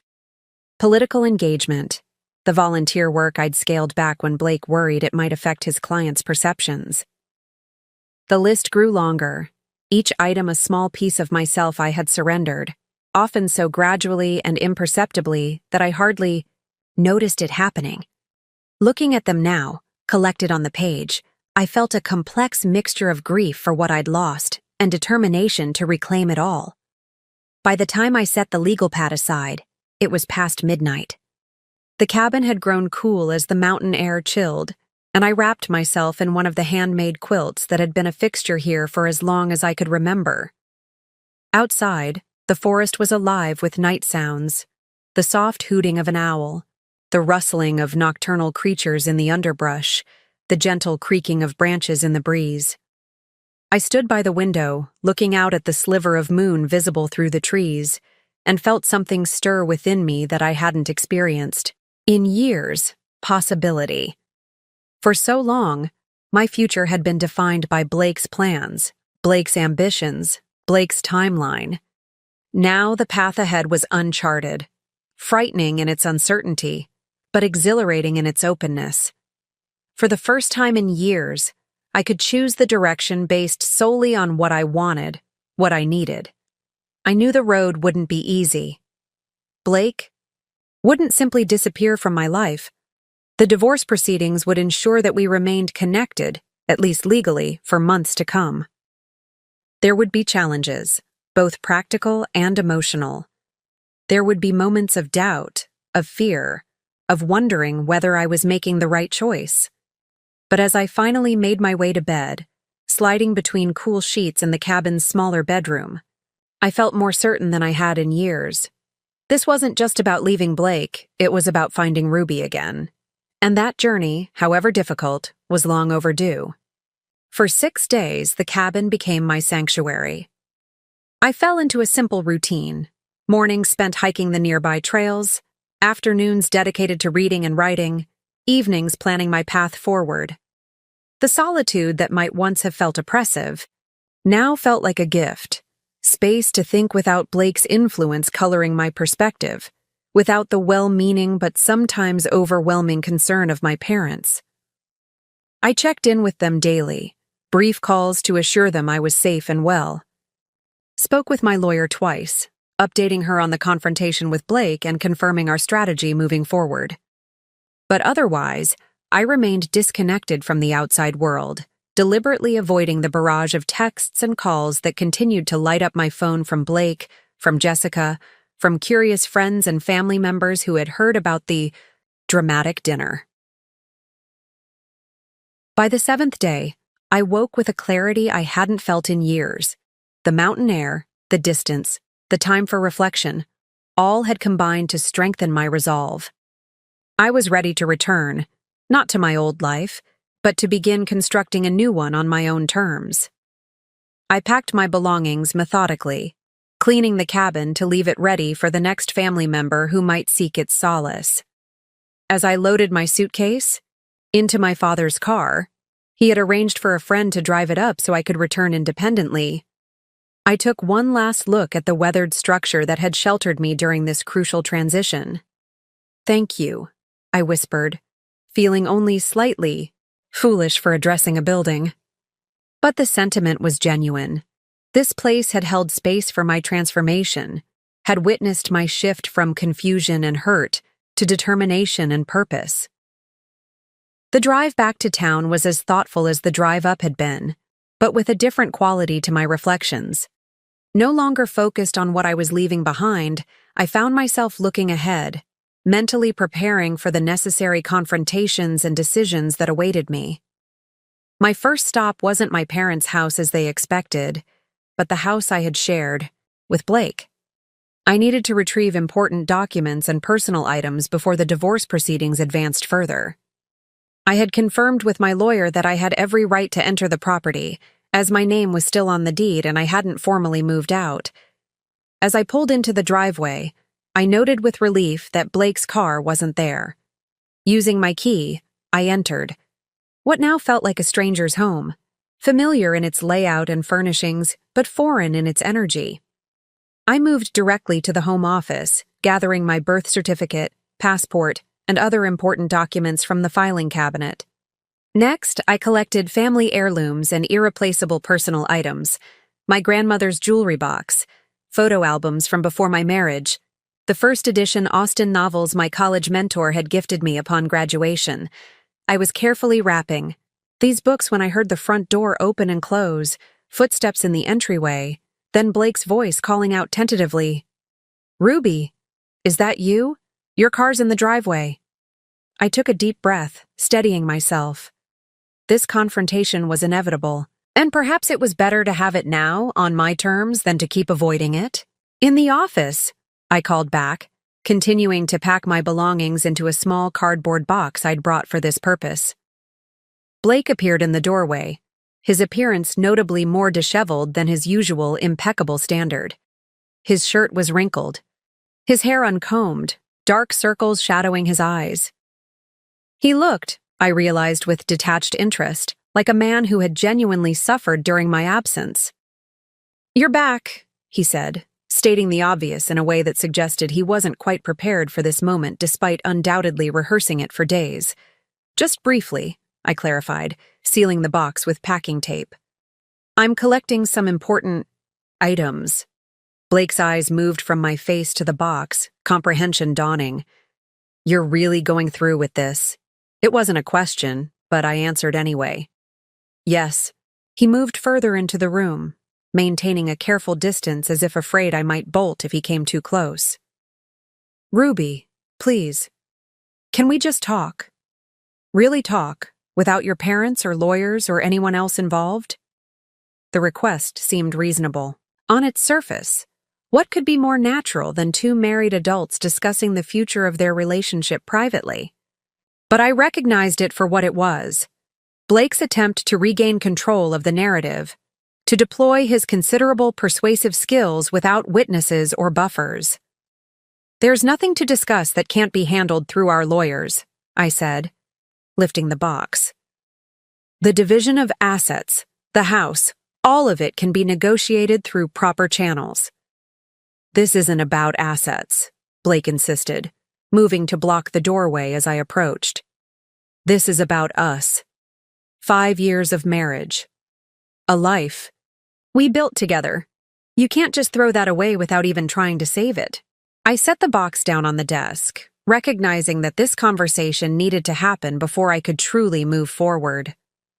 Blake, what exactly do you think there is to save? You've been having an affair with my cousin for 8 months. You brought her to a family dinner to announce you were leaving me. Those aren't actions of someone invested in saving a marriage. He had the grace to look ashamed, at least momentarily. I made a terrible mistake, the worst mistake of my life. But people make mistakes, Ruby, even horrible ones. That doesn't mean they can't be forgiven, that relationships can't heal and grow stronger. The words were perfect, the exact right balance of accountability and hope, delivered with just the right note of humility. Classic Blake, hitting all the emotional notes with precision. 6 months ago, even 3 months ago, I might have been swayed. But the woman standing before him now saw through the performance to the calculation beneath. This isn't about forgiveness, I said quietly. It's about recognizing a fundamental incompatibility that I've been ignoring for years. Even before Jessica, our marriage was built on me becoming smaller to accommodate your need to be large. I can't do that anymore, Blake. I won't. That's not fair, he protested, genuine hurt flashing in his eyes. I've supported your career, your interests. As long as they didn't interfere with yours, I finished for him. As long as they remained secondary to your ambitions, your preferences, your vision of our life. Blake ran a hand through his disheveled hair, frustration evident in the gesture. What do you want from me, Ruby? I'm admitting I was wrong. I'm asking for another chance. What more can I possibly do? The question hung in the air between us, and I considered it seriously. What did I want from Blake? Not reconciliation, not anymore. Not even particularly vindication or justice, though the divorce terms would need to be fair. What I truly wanted was something he couldn't give me, couldn't even understand he had taken in the first place. I want myself back, I said finally. The self I surrendered piece by piece during our marriage. But that's not something you can give me, Blake. It's something I have to reclaim on my own. And the first step is moving forward with this divorce. Blake's expression darkened, the sincere remorse giving way to something harder, more calculating. And you've decided this unilaterally. No discussion, no counseling, no chance for me to make amends. You've appointed yourself judge, jury, and executioner of our marriage. No, I corrected him. You did that when you started sleeping with Jessica, when you planned to leave me. I'm just accepting the verdict you already delivered. This isn't who you are, Blake said, his voice softer now, almost pleading. The Ruby I know wouldn't make such a drastic decision without at least trying to work things out. She's compassionate, forgiving, reasonable. The words struck me like a physical blow, not because they hurt, but because they illuminated so perfectly the dynamic that had defined our relationship. Blake wasn't describing who I actually was. He was describing the version of me he had cultivated. Compliant, accommodating, willing to overlook his transgressions for the sake of peace. "That's the thing, Blake," I said, meeting his gaze steadily. "You don't know who I am. Not anymore. Maybe you never did." I picked up the box again and moved toward the door. This time he stepped aside, perhaps recognizing the futility of further resistance. But as I passed him, he reached out, his fingers brushing my arm, not forcefully, but with enough intent to make me pause. "I still love you," he said, his voice barely above a whisper. "Despite everything, I never stopped loving you." For a moment, I allowed myself to remember the early days of our relationship, the genuine connection we'd shared, the hopes we'd nurtured, the future we'd planned together. There had been love there once, real and vibrant, but it had morphed into something unrecognizable, twisted by Blake's ego and my compliance until it hardly deserved the name. "I loved you too," I said simply. "But love shouldn't require one person to disappear so the other can shine." Without waiting for his response, I continued past him and down the stairs, each step feeling more decisive than the last. As I loaded the box into my car, I was aware of Blake watching from the doorway, a still figure framed by the house we had once shared. But I didn't look back as I drove away.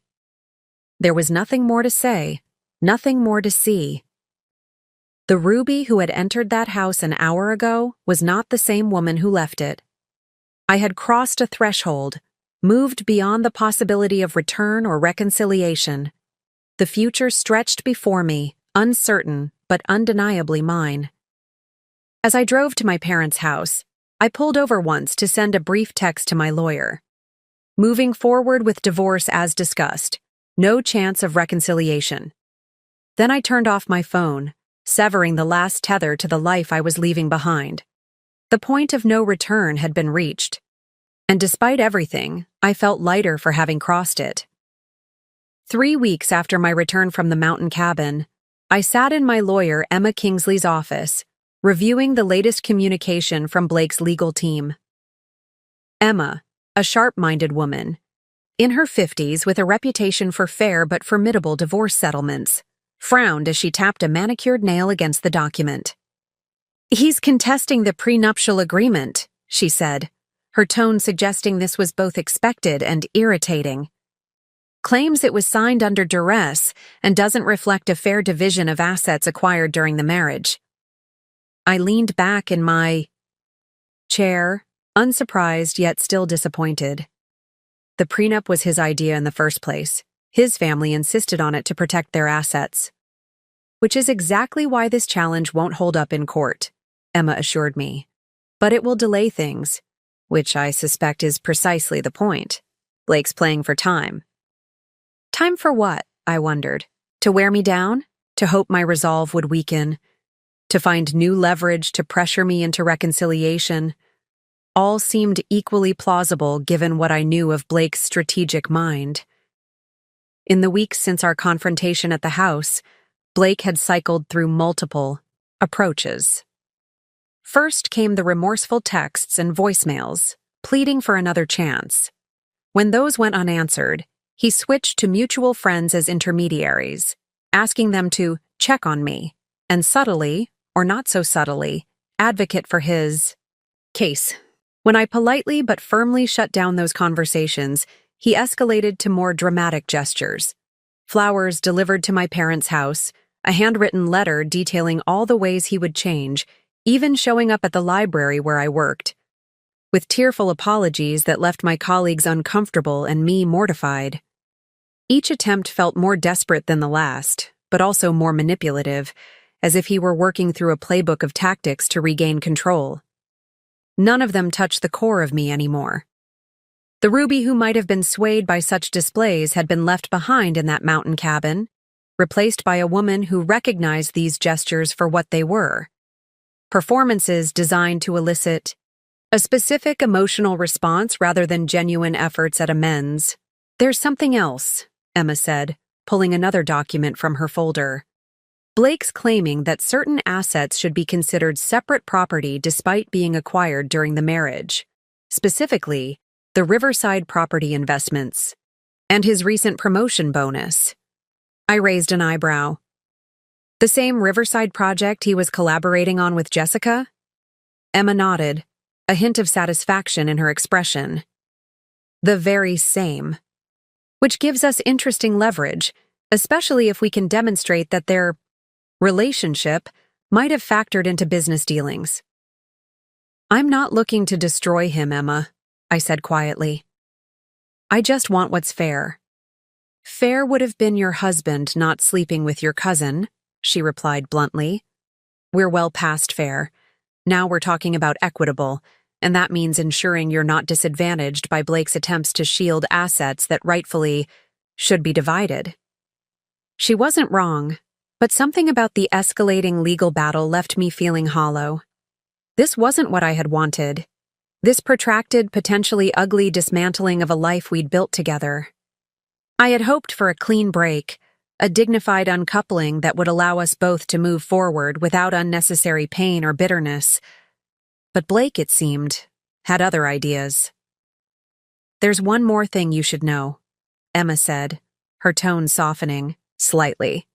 Blake's requested a face-to-face mediation session. Outside of court, just the two of you with a professional mediator and your respective lawyers. He's claiming that direct communication might facilitate a more amicable resolution. And what do you think? I asked, watching her face carefully. Emma considered the question, tapping her pen thoughtfully against her legal pad. Professionally, I think mediation can sometimes be productive, especially if both parties are genuinely interested in an equitable solution. Personally, she paused, choosing her words with care. I've seen cases like this before. When one party feels they're losing control, they often seek face-to-face meetings as a way to re-establish emotional leverage. That matched my own instinct. Blake couldn't reach me through texts or intermediaries or grand gestures. A mediation session would give him direct access, an opportunity to deploy the full range of his persuasive skills in person. I'll think about it, I said finally, gathering my purse. In the meantime, how do we respond to this prenup challenge? Emma outlined our counter-strategy as she walked me to the office door, her confidence reassuring. As I stepped into the hallway, she touched my arm lightly.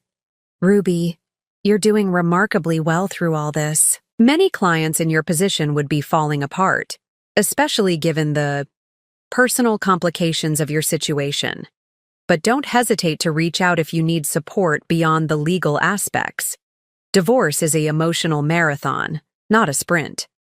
I thanked her and made my way to the elevator, reflecting on her words. The truth was, I did feel remarkably steady given the circumstances. The initial shock and pain had given way to a strange clarity, a purpose that carried me through even the most difficult moments. It wasn't that I didn't feel the hurt. It surfaced at unexpected times, like when I found Blake's favorite coffee mug among my belongings, or when a song we'd danced to at our wedding played in a store. But the hurt no longer defined me or my decisions. The elevator doors opened on the ground floor, and I stepped out into the bright spring sunshine, mentally reviewing my afternoon plans. I had an appointment with a realtor to look at apartments, followed by coffee with my friend Diane, one of the friendships I was actively rekindling after years of letting it fade under Blake's subtle disapproval. I was halfway to my car when a familiar voice called my name. Turning, I saw Jessica standing awkwardly by a nearby bench, clearly having waited for me to emerge from the building. My first instinct was to keep walking.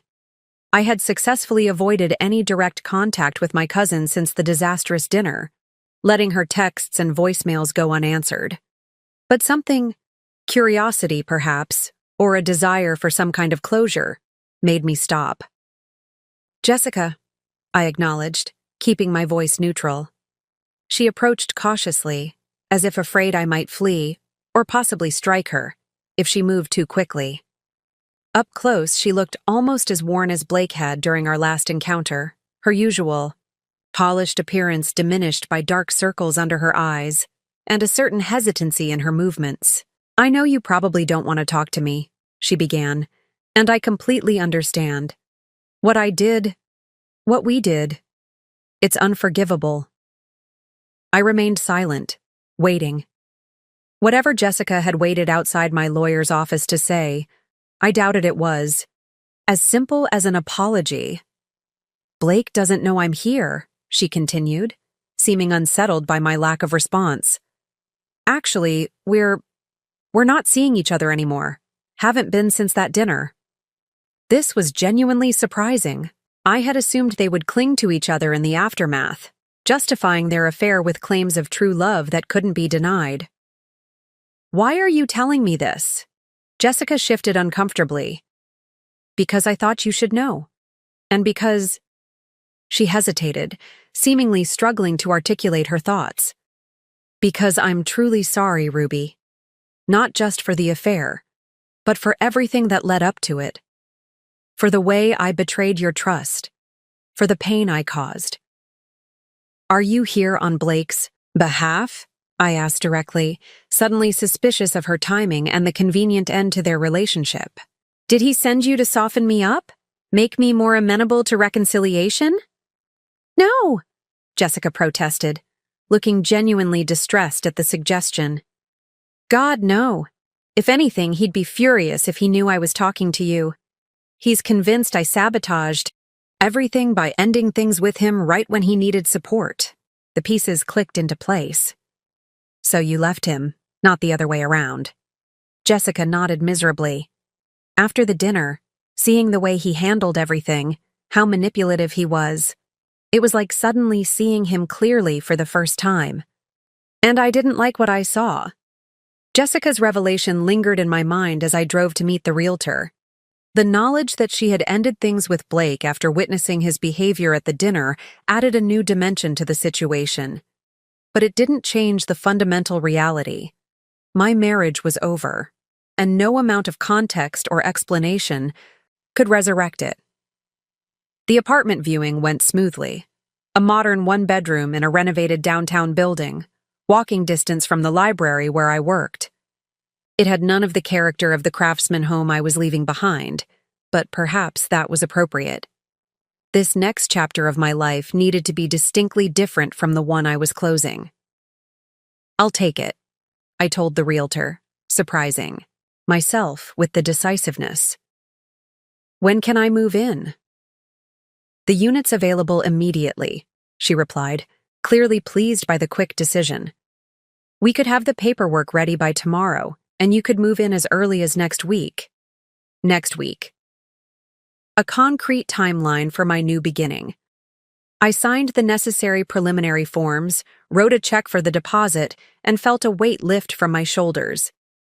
This tangible step forward, a space that would be mine alone, untainted by memories of Blake, felt like a victory, small but significant. My phone buzzed as I was leaving the building. A text from Diane confirming our coffee meeting, followed immediately by another from my mother. "Blake just left. He dropped off more divorce papers and asked about you. Your father sent him away but thought you should know." I sighed, tucking the phone back into my purse without responding. Blake's persistence was becoming increasingly intrusive, the legal maneuvers and personal visits forming a pattern that felt less like the actions of a man seeking reconciliation and more like someone unwilling to relinquish control. The coffee shop where I was meeting Diane was crowded, the afternoon rush filling every table. I spotted her in the corner, her auburn hair pulled back in a loose bun, a stack of papers spread before her, likely student essays from the high school English classes she taught. She looked up as I approached, her face breaking into a wide smile. "Ruby," she exclaimed, gathering her papers to make room. "God, it's good to see you. It's been too long." "That's my fault," I admitted, settling into the chair across from her. "I let too many friendships slide these past few years." Diane waved away my apology. Water under the bridge. Besides, I understand how it happens. Relationships take up space, and sometimes other connections get squeezed out, especially when your partner isn't exactly encouraging them. The gentle acknowledgement of Blake's influence touched me. Diane had always seen through him, had noticed the subtle ways he isolated me long before I recognized the pattern myself. It was one of the reasons our friendship had faded. Blake had found her too negative, too willing to question the perfect image of our marriage he worked so hard to project. Still, I said, I'm sorry, and grateful that you're willing to pick up where we left off. Diane reached across the table to squeeze my hand. Always. Now, catch me up on everything. The divorce, the apartment hunting, how you're really doing? Beneath that impressively composed exterior. For the next hour, I did exactly that. The words poured out of me. The discovery of Blake's affair, the confrontation at the dinner, my retreat to the cabin, and the ongoing legal battle. Diane listened, attentively, asking thoughtful questions, but mostly just providing the space for me to process out loud. "And Jessica actually sought you out to apologize?" she asked when I reached that part of the story. "That's unexpected." "It was," I agreed. "And I'm still not entirely sure what to make of it. Part of me wonders if it's some elaborate strategy Blake concocted, but she seemed genuinely distressed by how everything unfolded." Diane considered this. "People are complicated. Jessica did something terrible, unforgivable, really, but that doesn't mean she can't genuinely regret it or want to make amends. The question is whether her regret matters to you at all." "I don't know," I admitted. "Right now, I'm focused on moving forward. Processing Jessica's feelings or potential redemption isn't high on my priority list." "Fair enough," Diane nodded. "And what about Blake? You mentioned he's contesting the prenup. Do you think he's doing it to drag things out or because he genuinely believes he has a case?" I stirred my coffee, considering the question. "Both, maybe. Blake never does anything for just one reason. He's strategic, always thinking several moves ahead. The longer he can delay the divorce, the more opportunities he has to change my mind." "And is there any chance of that?" Diane asked carefully. "Of you changing your mind?" "No," I said without hesitation. "What Blake and Jessica did, it was a betrayal, yes, but it was also a revelation. It showed me how unhealthy our relationship had become, how much of myself I'd surrendered without even realizing it.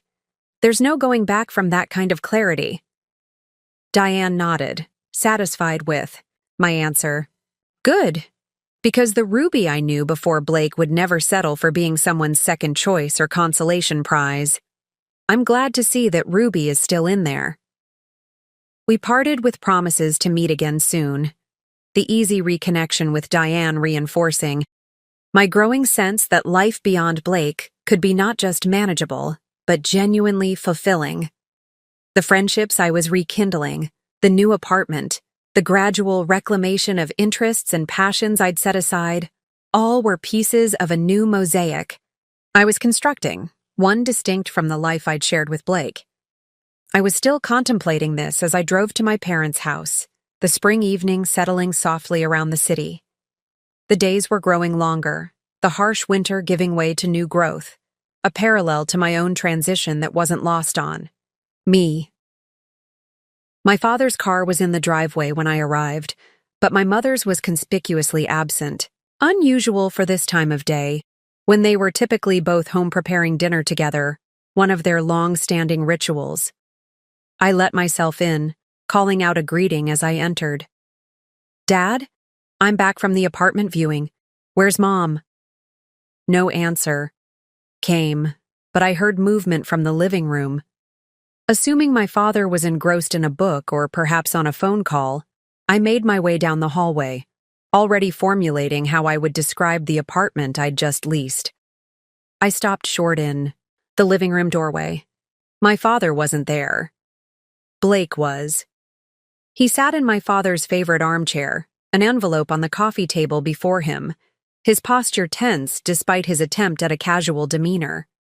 He looked up as I entered, his expression a careful blend of contrition and determination. "Blake," I said, my voice steadier than I expected it to be. "What are you doing here? Where are my parents?" "Your mother had a garden club meeting," he replied. "Your father got called in to help a friend with car trouble. They should be back in an hour or so." The calculated timing, waiting until I would be alone with him, sent a chill through me. "You need to leave. Now." "Ruby, please," he said, rising from the chair. "Just hear me out. 10 minutes, that's all I'm asking. Then I'll go if you still want me to." I remained in the doorway, maintaining the distance between us. "Anything you have to say can be communicated through our lawyers. You know that." "Some things can't be conveyed through legal documents," Blake insisted, gesturing to the envelope on the coffee table. "This is important, Ruby. It's about our future." "We don't have a future, Blake. Not together." "I signed a lease on a new apartment today. I'm moving forward with the divorce. There's nothing left to discuss." Something flickered across Blake's face. Surprise, perhaps, or frustration that I was continuing to deviate from his script. He hadn't expected me to have progressed so far in my plans without him, to be making decisions independently of his influence. "An apartment?" he echoed. "Ruby, that's ridiculous. We have a home, a beautiful home that we chose together. Why would you downgrade to some apartment when you don't have to?" The question was so perfectly Blake, focused on appearances, on what seemed appropriate or advantageous from a social perspective, rather than what I actually wanted or needed. It reminded me, with stark clarity, of how fundamentally mismatched we had become. "Because I want a fresh start," I said simply. "A place that's just mine, where I make all the decisions, from the color of the walls to the arrangement of the furniture." Blake took a step toward me, stopping when I instinctively tensed. "I know I hurt you," he said, his voice softening. "What I did with Jessica was inexcusable. But Ruby, we built a life together, a good life, despite my mistakes. Are you really willing to throw that all away without even trying to repair it?" The familiar refrain struck me differently now, heard through the lens of my growing clarity. Blake wasn't truly asking if I was willing to abandon our marriage. He was asking if I was willing to abandon the narrative he had constructed for us, the carefully managed image of a perfect partnership that had never actually existed. "This isn't about Jessica," I said quietly. "Or not just about her. This is about the fact that I don't recognize the woman I became in our marriage. The woman who silenced her own opinions to avoid conflict, who gave up friendships because you found them inconvenient, who stopped writing, stopped dreaming, stopped taking up space because you needed all the oxygen in the room." Blake's expression hardened, the facade of humble contrition slipping to reveal the frustration beneath. "That's not fair. I never asked you to stop writing or give up friendships. If you chose to do those things, that was your decision, not mine." And there it was, the subtle shifting of responsibility, the reframing that had always been Blake's specialty. In his version of our marriage, any sacrifices I had made were entirely of my own choosing, uninfluenced by his subtle pressure or disapproval. "You didn't have to ask directly," I replied, maintaining my calm despite the anger building inside. "Me. You just had to sigh heavily when I mentioned meeting Diane for coffee or make dismissive comments about my hobby writing or schedule client dinners whenever I had book club. Death by 1,000 cuts, Blake. That was your specialty." Blake's jaw tightened, a muscle twitching just below his temple, a tell I recognized from countless arguments over the years. It signaled the moment when his carefully constructed, reasonable facade began to crack, revealing the entitlement and anger beneath. "So that's it? You've constructed this convenient narrative where I'm the villain who suppressed you, And now you get to walk away feeling righteous? He stepped closer, his voice lowering to that intense register he used when trying to convey absolute conviction. Ruby, relationships involve compromise. Yes, maybe you set some things aside during our marriage, but I did too. That's what being part of a couple means. I held my ground, neither advancing nor retreating. What exactly did you compromise? Blake, your career always came first. Your preferences dictated our social circle, our vacations, even the neighborhood we lived in. Name one significant sacrifice you made for my happiness. The direct challenge caught him off guard. Blake opened his mouth, then closed it again, clearly searching for an example that would prove me wrong. I supported your decision to take the head librarian position even though it meant less flexibility in your schedule. I couldn't help the laugh that escaped me, short and bitter. You supported my career advancement? That's your example of sacrifice? Most partners would consider that basic respect, not some grand concession. You're twisting my words, Blake insisted, frustration evident in his tone, making it sound worse than it was. We were happy, Ruby. We had a good life together. Yes, I made a terrible mistake with Jessica, but that doesn't negate the 5 years before it. The problem is, we weren't happy, I said quietly. At least I wasn't. I just became exceptionally good at convincing myself that the constraints of our relationship were normal, that the constant need to manage your ego and expectations was just what marriage looked like. Blake's expression darkened further, the last vestiges of his conciliatory approach evaporating. So now I'm controlling and egotistical? Convenient how your memory of our entire marriage has been rewritten since finding those messages. If things were so terrible, why didn't you ever say anything? The question struck closer to home than I cared to admit. Why hadn't I spoken up sooner?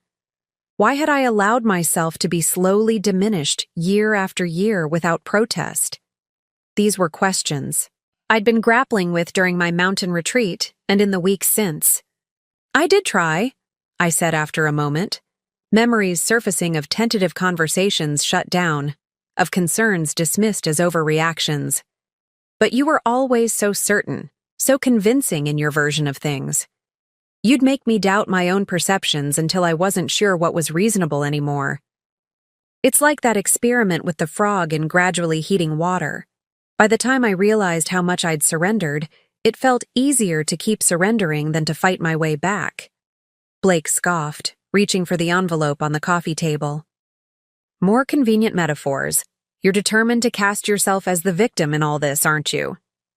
No, I said firmly. I'm not a victim, Blake. I'm a participant who's finally opted out of a dynamic that wasn't healthy for either of us. There's a difference. He shook his head, the stubborn set of his jaw indicating he wasn't absorbing anything I was saying. Look, this isn't why I came. I wanted to show you something. He opened the envelope and extracted a document, extending it toward me. I've withdrawn my challenge to the prenup. I'm agreeing to your terms for the divorce, with one condition. Cautiously, I took the paper from him, scanning its contents. It was indeed a formal withdrawal of his legal objections, along with a proposed settlement that matched closely what my lawyer and I had initially outlined. But attached was an addendum stipulating mandatory marriage counseling for a minimum period of 3 months before proceeding with dissolution of marriage. I looked up from the document, meeting Blake's gaze. Counseling? This is your play now? It's not a play, he protested. It's a reasonable request. 3 months of professional help before we make an irrevocable decision. If you're so certain, our marriage is beyond saving. What are you afraid of? What do you have to lose? The question was carefully crafted to corner me, to make refusal seem unreasonable, defensive, even cowardly.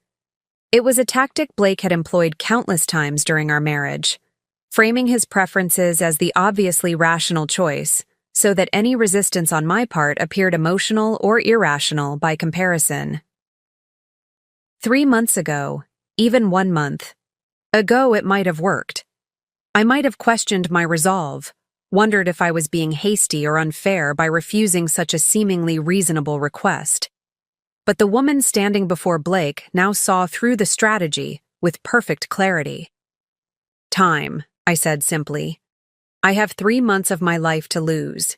3 months of moving forward, of rebuilding, of rediscovering who I am outside this marriage. 3 months that would be spent reliving hurts and betrayals to no purpose, because my decision is already made." I handed the document back to him, my hand steady. "No, Blake, I won't be attending counseling with you. File the withdrawal without the addendum, and we can proceed with the divorce as originally outlined. Or continue to contest it, and we'll let the courts decide. Either way, this marriage is over." Blake's composure finally shattered completely, the mask of reasonable negotiator falling away to reveal raw anger beneath. "So that's it? 10 years together, and you won't even try? Who are you?" "Because the Ruby I married would never be this cold, this calculating." "You're right," I agreed, surprising him. "The Ruby you married wouldn't have had the strength to walk away, to prioritize her own well-being over your approval. But I'm not that woman anymore. I've changed. Or more accurately, I've changed back. Into someone who recognizes her own worth, who won't accept betrayal or manipulation as the price of partnership." Blake stared at me, a mixture of disbelief and recognition dawning in his eyes. Perhaps, for the first time, he was truly seeing me. Not the malleable, accommodating wife he had shaped over the years, but the woman who had emerged from that cocoon, stronger and more determined than before. "You've already moved on," he said quietly, the anger in his voice giving way to something that might have been genuine hurt. "You made this decision weeks ago, and nothing I say or do is going to change it, is it?" "No," I confirmed gently. "It's not." Blake nodded slowly, folding the document and returning it to the envelope with methodical precision. The silence between us was heavy, but no longer charged with the same tension. Something had shifted. A final acknowledgement, perhaps, that the battle he had been fighting was already lost. "I did love you, Ruby," he said finally, his voice subdued. "In my way. It might not have been the right way, but it was real to me." For the first time since discovering his betrayal, I felt a flicker of genuine sympathy for Blake. Not enough to reconsider my decision, not even enough to soften my boundaries, but enough to recognize the human complexity behind his actions, the insecurity masked by confidence, the fear of loss that drove his need for control. "I know," I said quietly. "I loved you too, but love isn't enough when it costs you yourself." 6 months later, autumn painted the city in shades of gold and crimson as I unlocked the door to my apartment, arms laden with groceries and a bouquet of dahlias I'd impulsively purchased from a street vendor. The space that had initially felt temporary, even transitional, had gradually transformed into a true home. My home, with every element reflecting my own preferences and choices. Soft gray walls showcased framed prints of my favorite literary landscapes: Pemberley, Thornfield, Hall, Manderley, alongside photographs from my recent weekend trips exploring nearby small towns and hiking trails. Bookshelves lined one wall of the living room, organized not by Blake's preferred system of color and size, but by my own more intuitive groupings of theme and emotional resonance. A writing desk positioned near the window overlooked the park. Across the street, its surface scattered with notes for the novel I'd finally begun writing after years of relegating my creativity to someday. The divorce had been finalized 3 months earlier, Blake ultimately withdrawing his objections after our confrontation at my parents' house. The settlement had been fair, perhaps even generous on his part, whether from genuine remorse or a desire to expedite the process and preserve his professional reputation. I couldn't say for certain. The house had been sold, the proceeds divided according to the prenuptial agreement. The last I'd heard, Blake had accepted a position with a prestigious firm in Chicago, making a clean break from Lakeside and the whispered gossip that had inevitably followed our split. As for Jessica, Our paths had crossed only once since her unexpected apology outside my lawyer's office. At my great-aunt Maureen's 80th birthday celebration 2 months ago, we had exchanged brief civil greetings before naturally gravitating to opposite ends of the gathering. The tension had been palpable, but manageable, the family rallying, to create buffer zones, to ensure our comfort without explicitly acknowledging the elephant in the room. It wasn't forgiveness, not yet, but it was a tacit agreement to coexist without dragging others into the lingering aftermath of her betrayal. I arranged the dahlias in a cobalt blue vase, a housewarming gift from Diane, and set it on the dining table, their vibrant colors brightening the already warm space. My phone chimed with a text from Kenneth. "Still on for dinner tomorrow? Elise is making that pasta you liked last time." I smiled, typing a quick confirmation. My relationship with my brother and sister-in-law had deepened in recent months, our weekly dinners becoming a cherished tradition. Kenneth had been my steadfast ally throughout the divorce, offering practical support and occasional comic relief when the legal proceedings became particularly frustrating. If he tries to claim the coffee maker you never even used, I'm personally driving to his office to demand justification, he'd declared after one especially nitpicky round of asset division.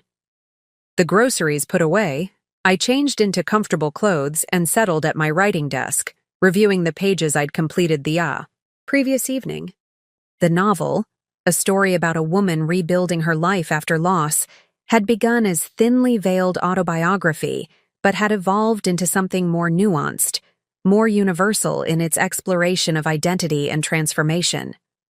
My protagonist wasn't me, not exactly, though she carried echoes of my experiences transformed through the alchemy of fiction.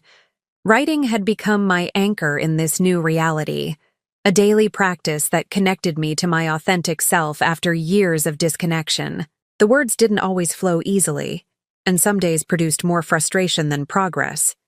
But the act itself, of claiming time and space for my own creative expression, felt revolutionary after so long of treating my writing as an indulgence, to be fitted around the edges of real responsibilities.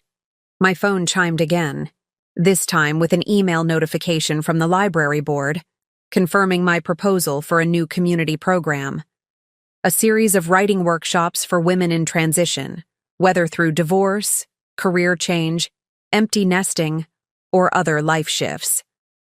The idea had come to me during a conversation with my therapist, another new addition to my life, part of my commitment to processing the marriage and its aftermath in healthy ways, rather than simply pushing forward without reflection. Many women lose their connection to their own voice during relationships, Dr. Winters had observed during one of our sessions. Finding ways to reclaim and strengthen that voice can be deeply healing, not just for you, but potentially for others, experiencing similar transitions. The board's enthusiastic approval of the program felt like confirmation that I was moving in the right direction, that the painful dismantling of my marriage could yield something constructive, even beautiful. In its aftermath, the workshops would begin in January, a fitting start to a new year, a new chapter. A knock at my door interrupted my thoughts. Puzzled, I wasn't expecting anyone. I approached cautiously and checked the peephole. Rita stood in the hallway, a casserole dish in her hands and a worried expression on her face that immediately set off alarm bells. My mother rarely made unannounced visits, and never looked this concerned without serious cause. I opened the door quickly. "Mom? Is everything okay? Is Dad?" "Your father's fine," she assured me, stepping inside. "Everyone's fine.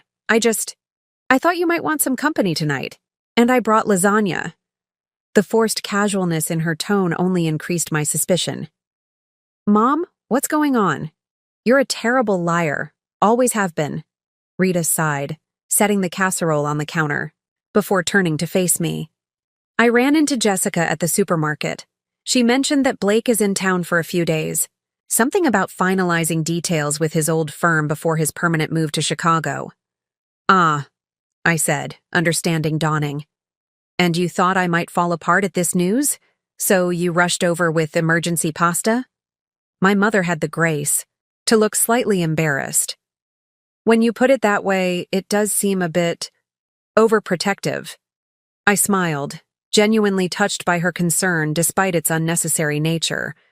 I appreciate the thought and the lasagna, but I'm fine, Mom. Blake being back in town doesn't change anything for me. You're sure? Rita studied my face, perhaps looking for signs of distress or uncertainty. It would be perfectly natural to have complicated feelings about it.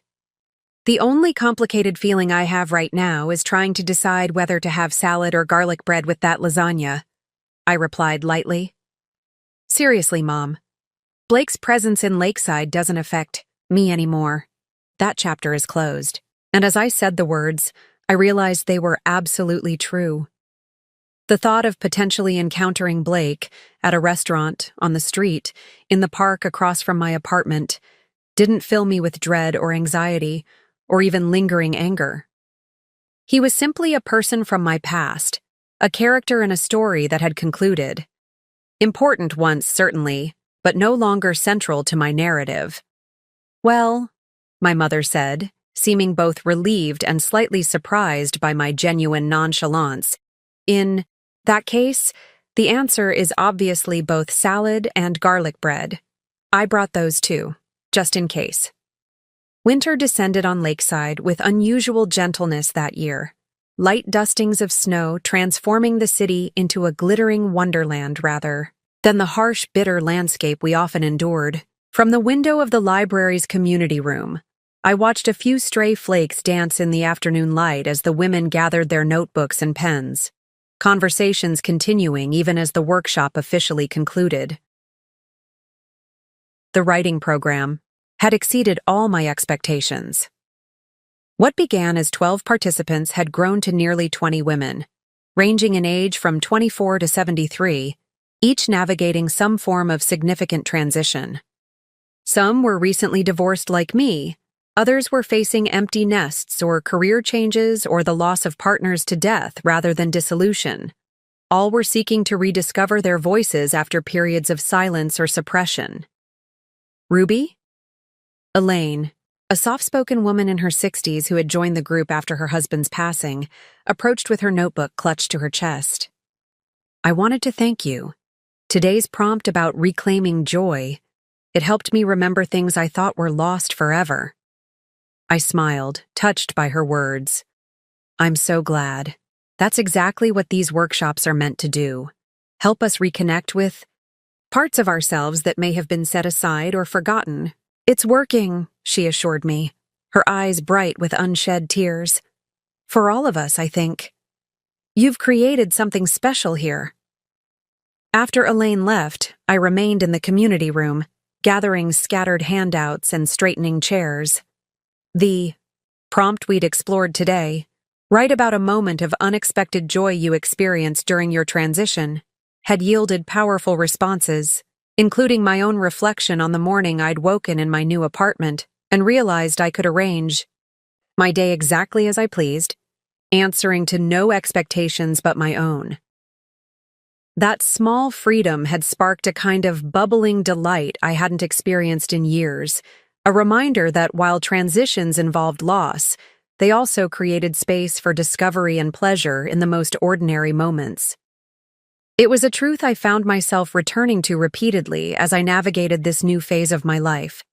My phone vibrated with a text from Diane. Drink still on for tonight? Kenneth and Elise are joining too. I sent a quick confirmation before gathering my materials and heading to my office.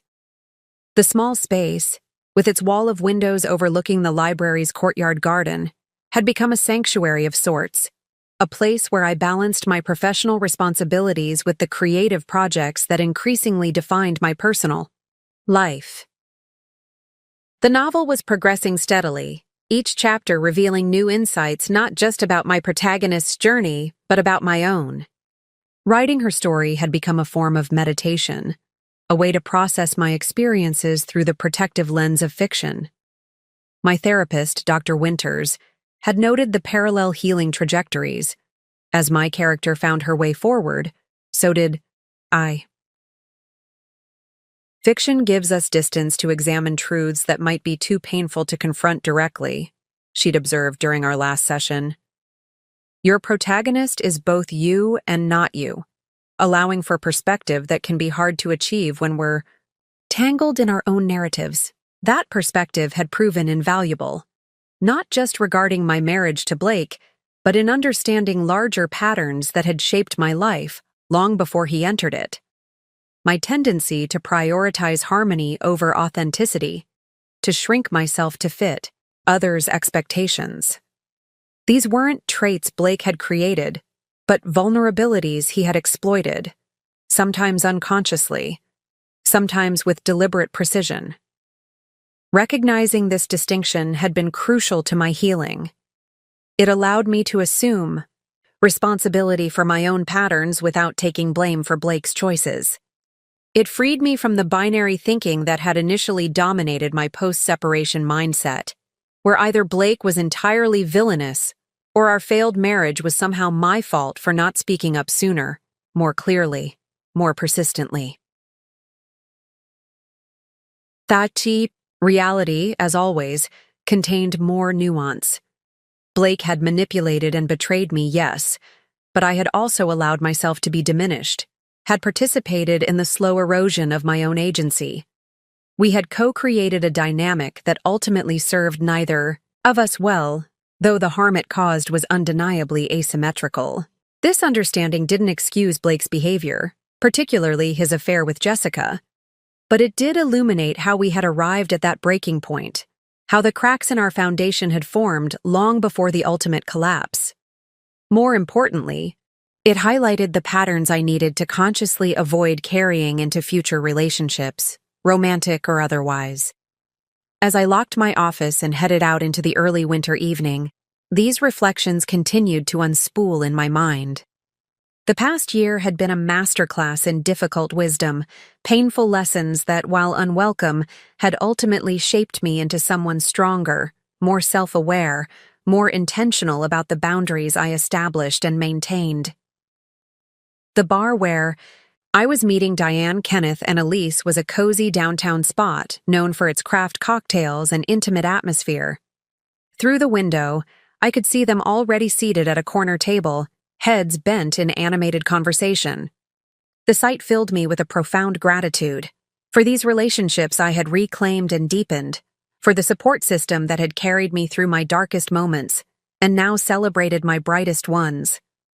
"There she is," Kenneth called as I approached the table. "The literary genius herself."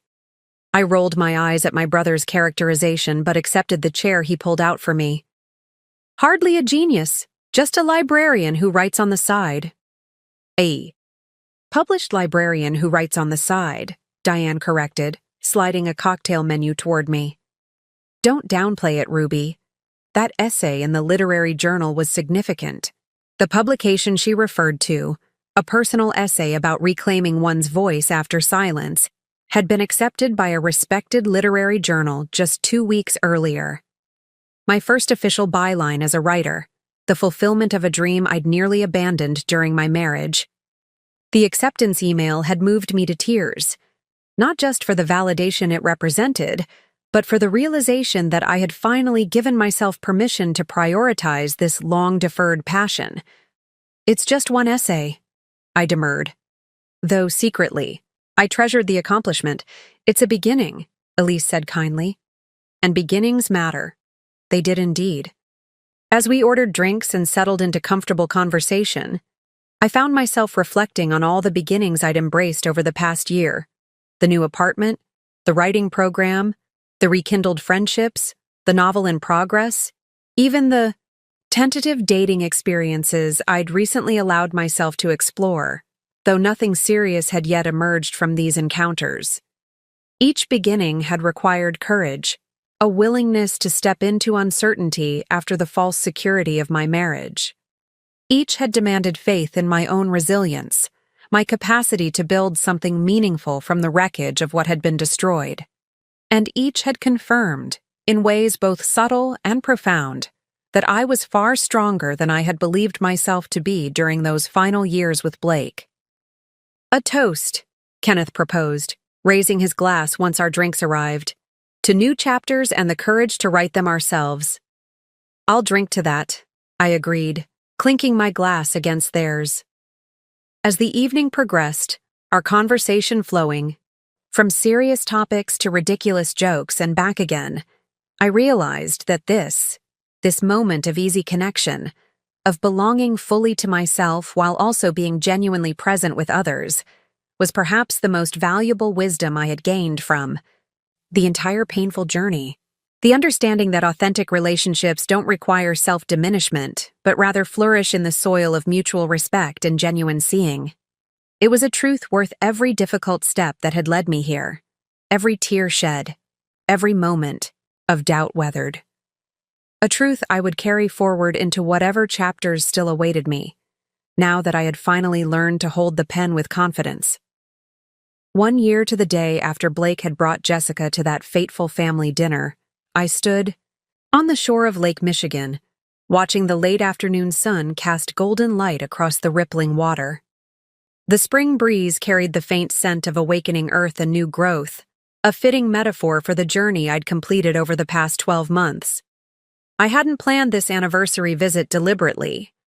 My literary agent, a recent and still somewhat surreal addition to my life, had arranged a meeting with a small publisher interested in my novel, now completed and polished through multiple revisions.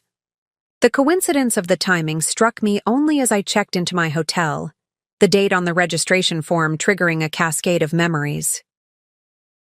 1 year. 365 days since I had watched my marriage unravel in the most public and painful way possible. Since I had experienced the twin shocks of betrayal and revelation, each cutting in their own way but ultimately leading to liberation. Chicago was Blake's city now. I knew this from occasional updates that filtered through mutual acquaintances. He had established himself at the prestigious architectural firm, thrown himself into high-profile projects, begun rebuilding his life, in a place where his reputation wasn't colored by the messy dissolution of our marriage. We hadn't spoken since finalizing the divorce 9 months earlier. Our last interaction a brief, formal email exchange, confirming the transfer of the final assets. Part of me had wondered if I might glimpse him during my visit. Chicago was vast, of course, but coincidences happened. I had examined this possibility from various angles, searching for any lingering dread or anxiety it might provoke, but I found none. The thought of encountering Blake now felt neutral, perhaps mildly awkward, but ultimately inconsequential. He occupied a different mental category entirely, no longer the central figure around whom my world revolved, but a character from an earlier chapter, significant in his time, but no longer decisive to my story's direction. My phone chimed with a text from Diane. "How did the meeting go? Are they buying your brilliant masterpiece?" I smiled, tapping out a response. "Very promising. They're sending an offer next week. I'll call with details when I get back tomorrow." The meeting had indeed gone remarkably well. The editor's enthusiasm for my novel. Reflections, a story of a woman's journey from invisibility to self-reclamation, validating in ways I was still processing. Publication was far from guaranteed. Contracts were complex entities, and first novels rarely launched spectacular careers. But the simple fact that my words had resonated with a professional reader, had been deemed worthy of investment and broader audience, felt like the closing of a circle that had begun with those first tentative journal entries at the mountain cabin a year ago. As the sun began its final descent toward the horizon, I left the lakefront and walked toward a small cafe I'd spotted earlier. The warmly lit interior welcomed me with the rich aroma of coffee and freshly baked pastries. I ordered a cappuccino and found a quiet corner table where I could watch the passing parade of locals and tourists outside the window.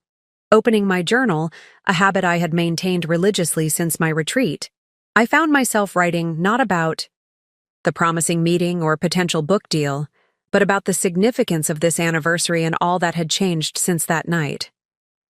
1 year ago today, I thought my life was ending. In reality, it was just beginning. The words flowed easily, a reflection not of pain, but of perspective gained through distance and deliberate healing.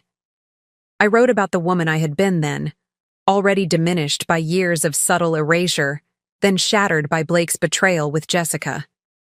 About the gradual rebuilding of identity, the reclaiming of passions and relationships and dreams that had been set aside. About the strength I had discovered within myself, a resilience I hadn't known I possessed until circumstances demanded.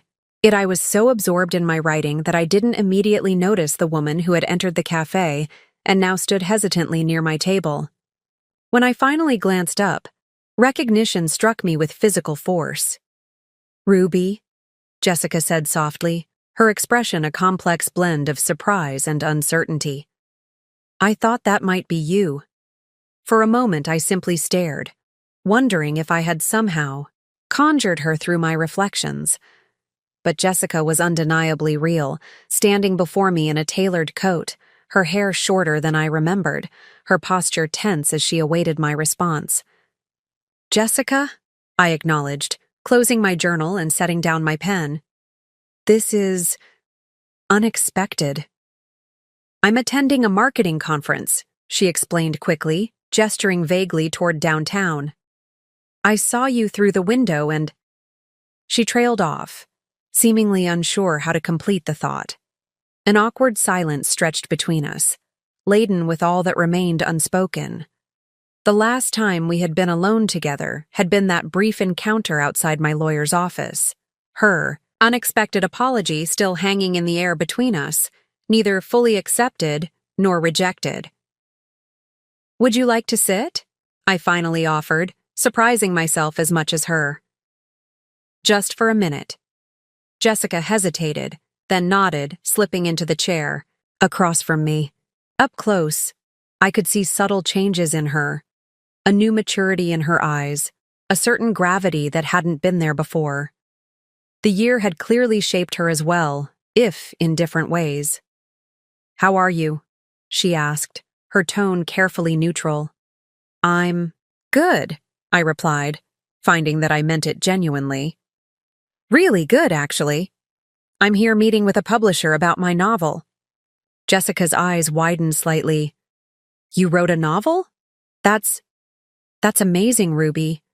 You always talked about writing someday, but—" She stopped abruptly, perhaps remembering that her awareness of my deferred dreams came partly through Blake, through conversations they shouldn't have been having. "Yes," I said simply. "Someday finally arrived. What about you? Are you still with the marketing firm?" Jessica nodded, seeming grateful for the redirect. "I was promoted to strategy director last month. It's challenging, but fulfilling." Another silence fell, less awkward, but still weighted with the elephant in the room. Finally, Jessica met my gaze directly. "I've thought about you often," she said, quietly. "About what happened, what I did. I know my apology that day was inadequate and probably unwelcome. But I want you to know I truly am sorry, Ruby. Not just for the affair, but for betraying your trust as family. There's no excuse for it." I studied her face, searching for the sincerity behind her words. What I found wasn't performative remorse or strategic contrition, but genuine regret, the kind that comes from difficult self-examination and growth. "Have you seen Blake since?" I left the question unfinished, realizing I wasn't even sure what I wanted to ask. "No," Jessica answered firmly. "Not since ending things after that dinner. He tried to contact me a few times during your divorce proceedings, but I didn't respond. Some lines once crossed can't be uncrossed, but some mistakes once recognized don't have to be repeated." The wisdom in her words struck me, not because it absolved her of responsibility for the pain she had caused, but because it reflected a parallel journey of reckoning and growth. Jessica had made terrible choices, had participated in the betrayal that catalyzed the collapse of my marriage, but she, too, had faced consequences and emerged changed by them. "I don't know if I can ever fully forgive what happened," I said honestly, "but I'm not carrying the anger anymore. It takes too much energy. Energy better spent on building something new. Jessica nodded, understanding in her eyes. That's more than fair. More than I deserve, probably. As she rose to leave a few minutes later, having declined my reflexive offer to stay for coffee, Jessica paused, seeming to debate whether to say something more. He's not happy, you know, she said finally. Blake. From what I hear through mutual friends, he's successful in Chicago. But something's missing. I think he finally realizes what he lost. Who he lost. I absorbed this information with a strange detachment, neither pleased by Blake's apparent discontent nor troubled by it. His happiness or unhappiness had ceased to be my concern, a liberating truth that had taken months to fully internalize. I hope he finds his way, I said sincerely, just as I've found mine. As I watched Jessica leave, disappearing into the stream of pedestrians outside, I felt an unexpected sense of closure, not just regarding her betrayal, but regarding the entire chapter of my life that had concluded a year ago. The pain hadn't disappeared entirely. It had transformed into wisdom, into growth, into a deeper understanding of both my vulnerabilities and my strengths. I reopened my journal, returning to the reflection I had begun before Jessica's appearance. The final lines came with perfect clarity. 1 year ago, I stood in the wreckage of a life I thought was mine, only to discover it had been built on compromises that diminished my true self. Today, I stand in the foundation of a new life, one constructed choice by choice, dream by dream, word by word. The architect of this life isn't Blake or Jessica or anyone else who once claimed power over my happiness. It's me. It has always been me. I just needed to remember how to hold the pen and write my own story. I closed the journal and watched as the last golden light of day painted the Chicago skyline in hues of amber and rose. Tomorrow I would return to Lakeside, to my apartment, my writing desk, my community of friends and family who had supported me through this transformation. But I would return changed, stronger, clearer, more fully myself than I had been in years. The woman who had once stood frozen in humiliation at a family dinner, watching her marriage publicly unravel, had become someone new, or perhaps more accurately, she had become herself again. The self that had been waiting all along, beneath the layers of compromise and accommodation, ready to emerge when the moment finally arrived. That moment had come disguised as catastrophe. But looking back now, with the perspective of a year's growth and healing, I recognized it for what it truly was: liberation. Up next, you've got 2 more standout stories right on your screen. If this one hit the mark, you won't want to pass these up. Just click and check them out. And don't forget to subscribe and turn on the notification bell so you don't miss any upload from us.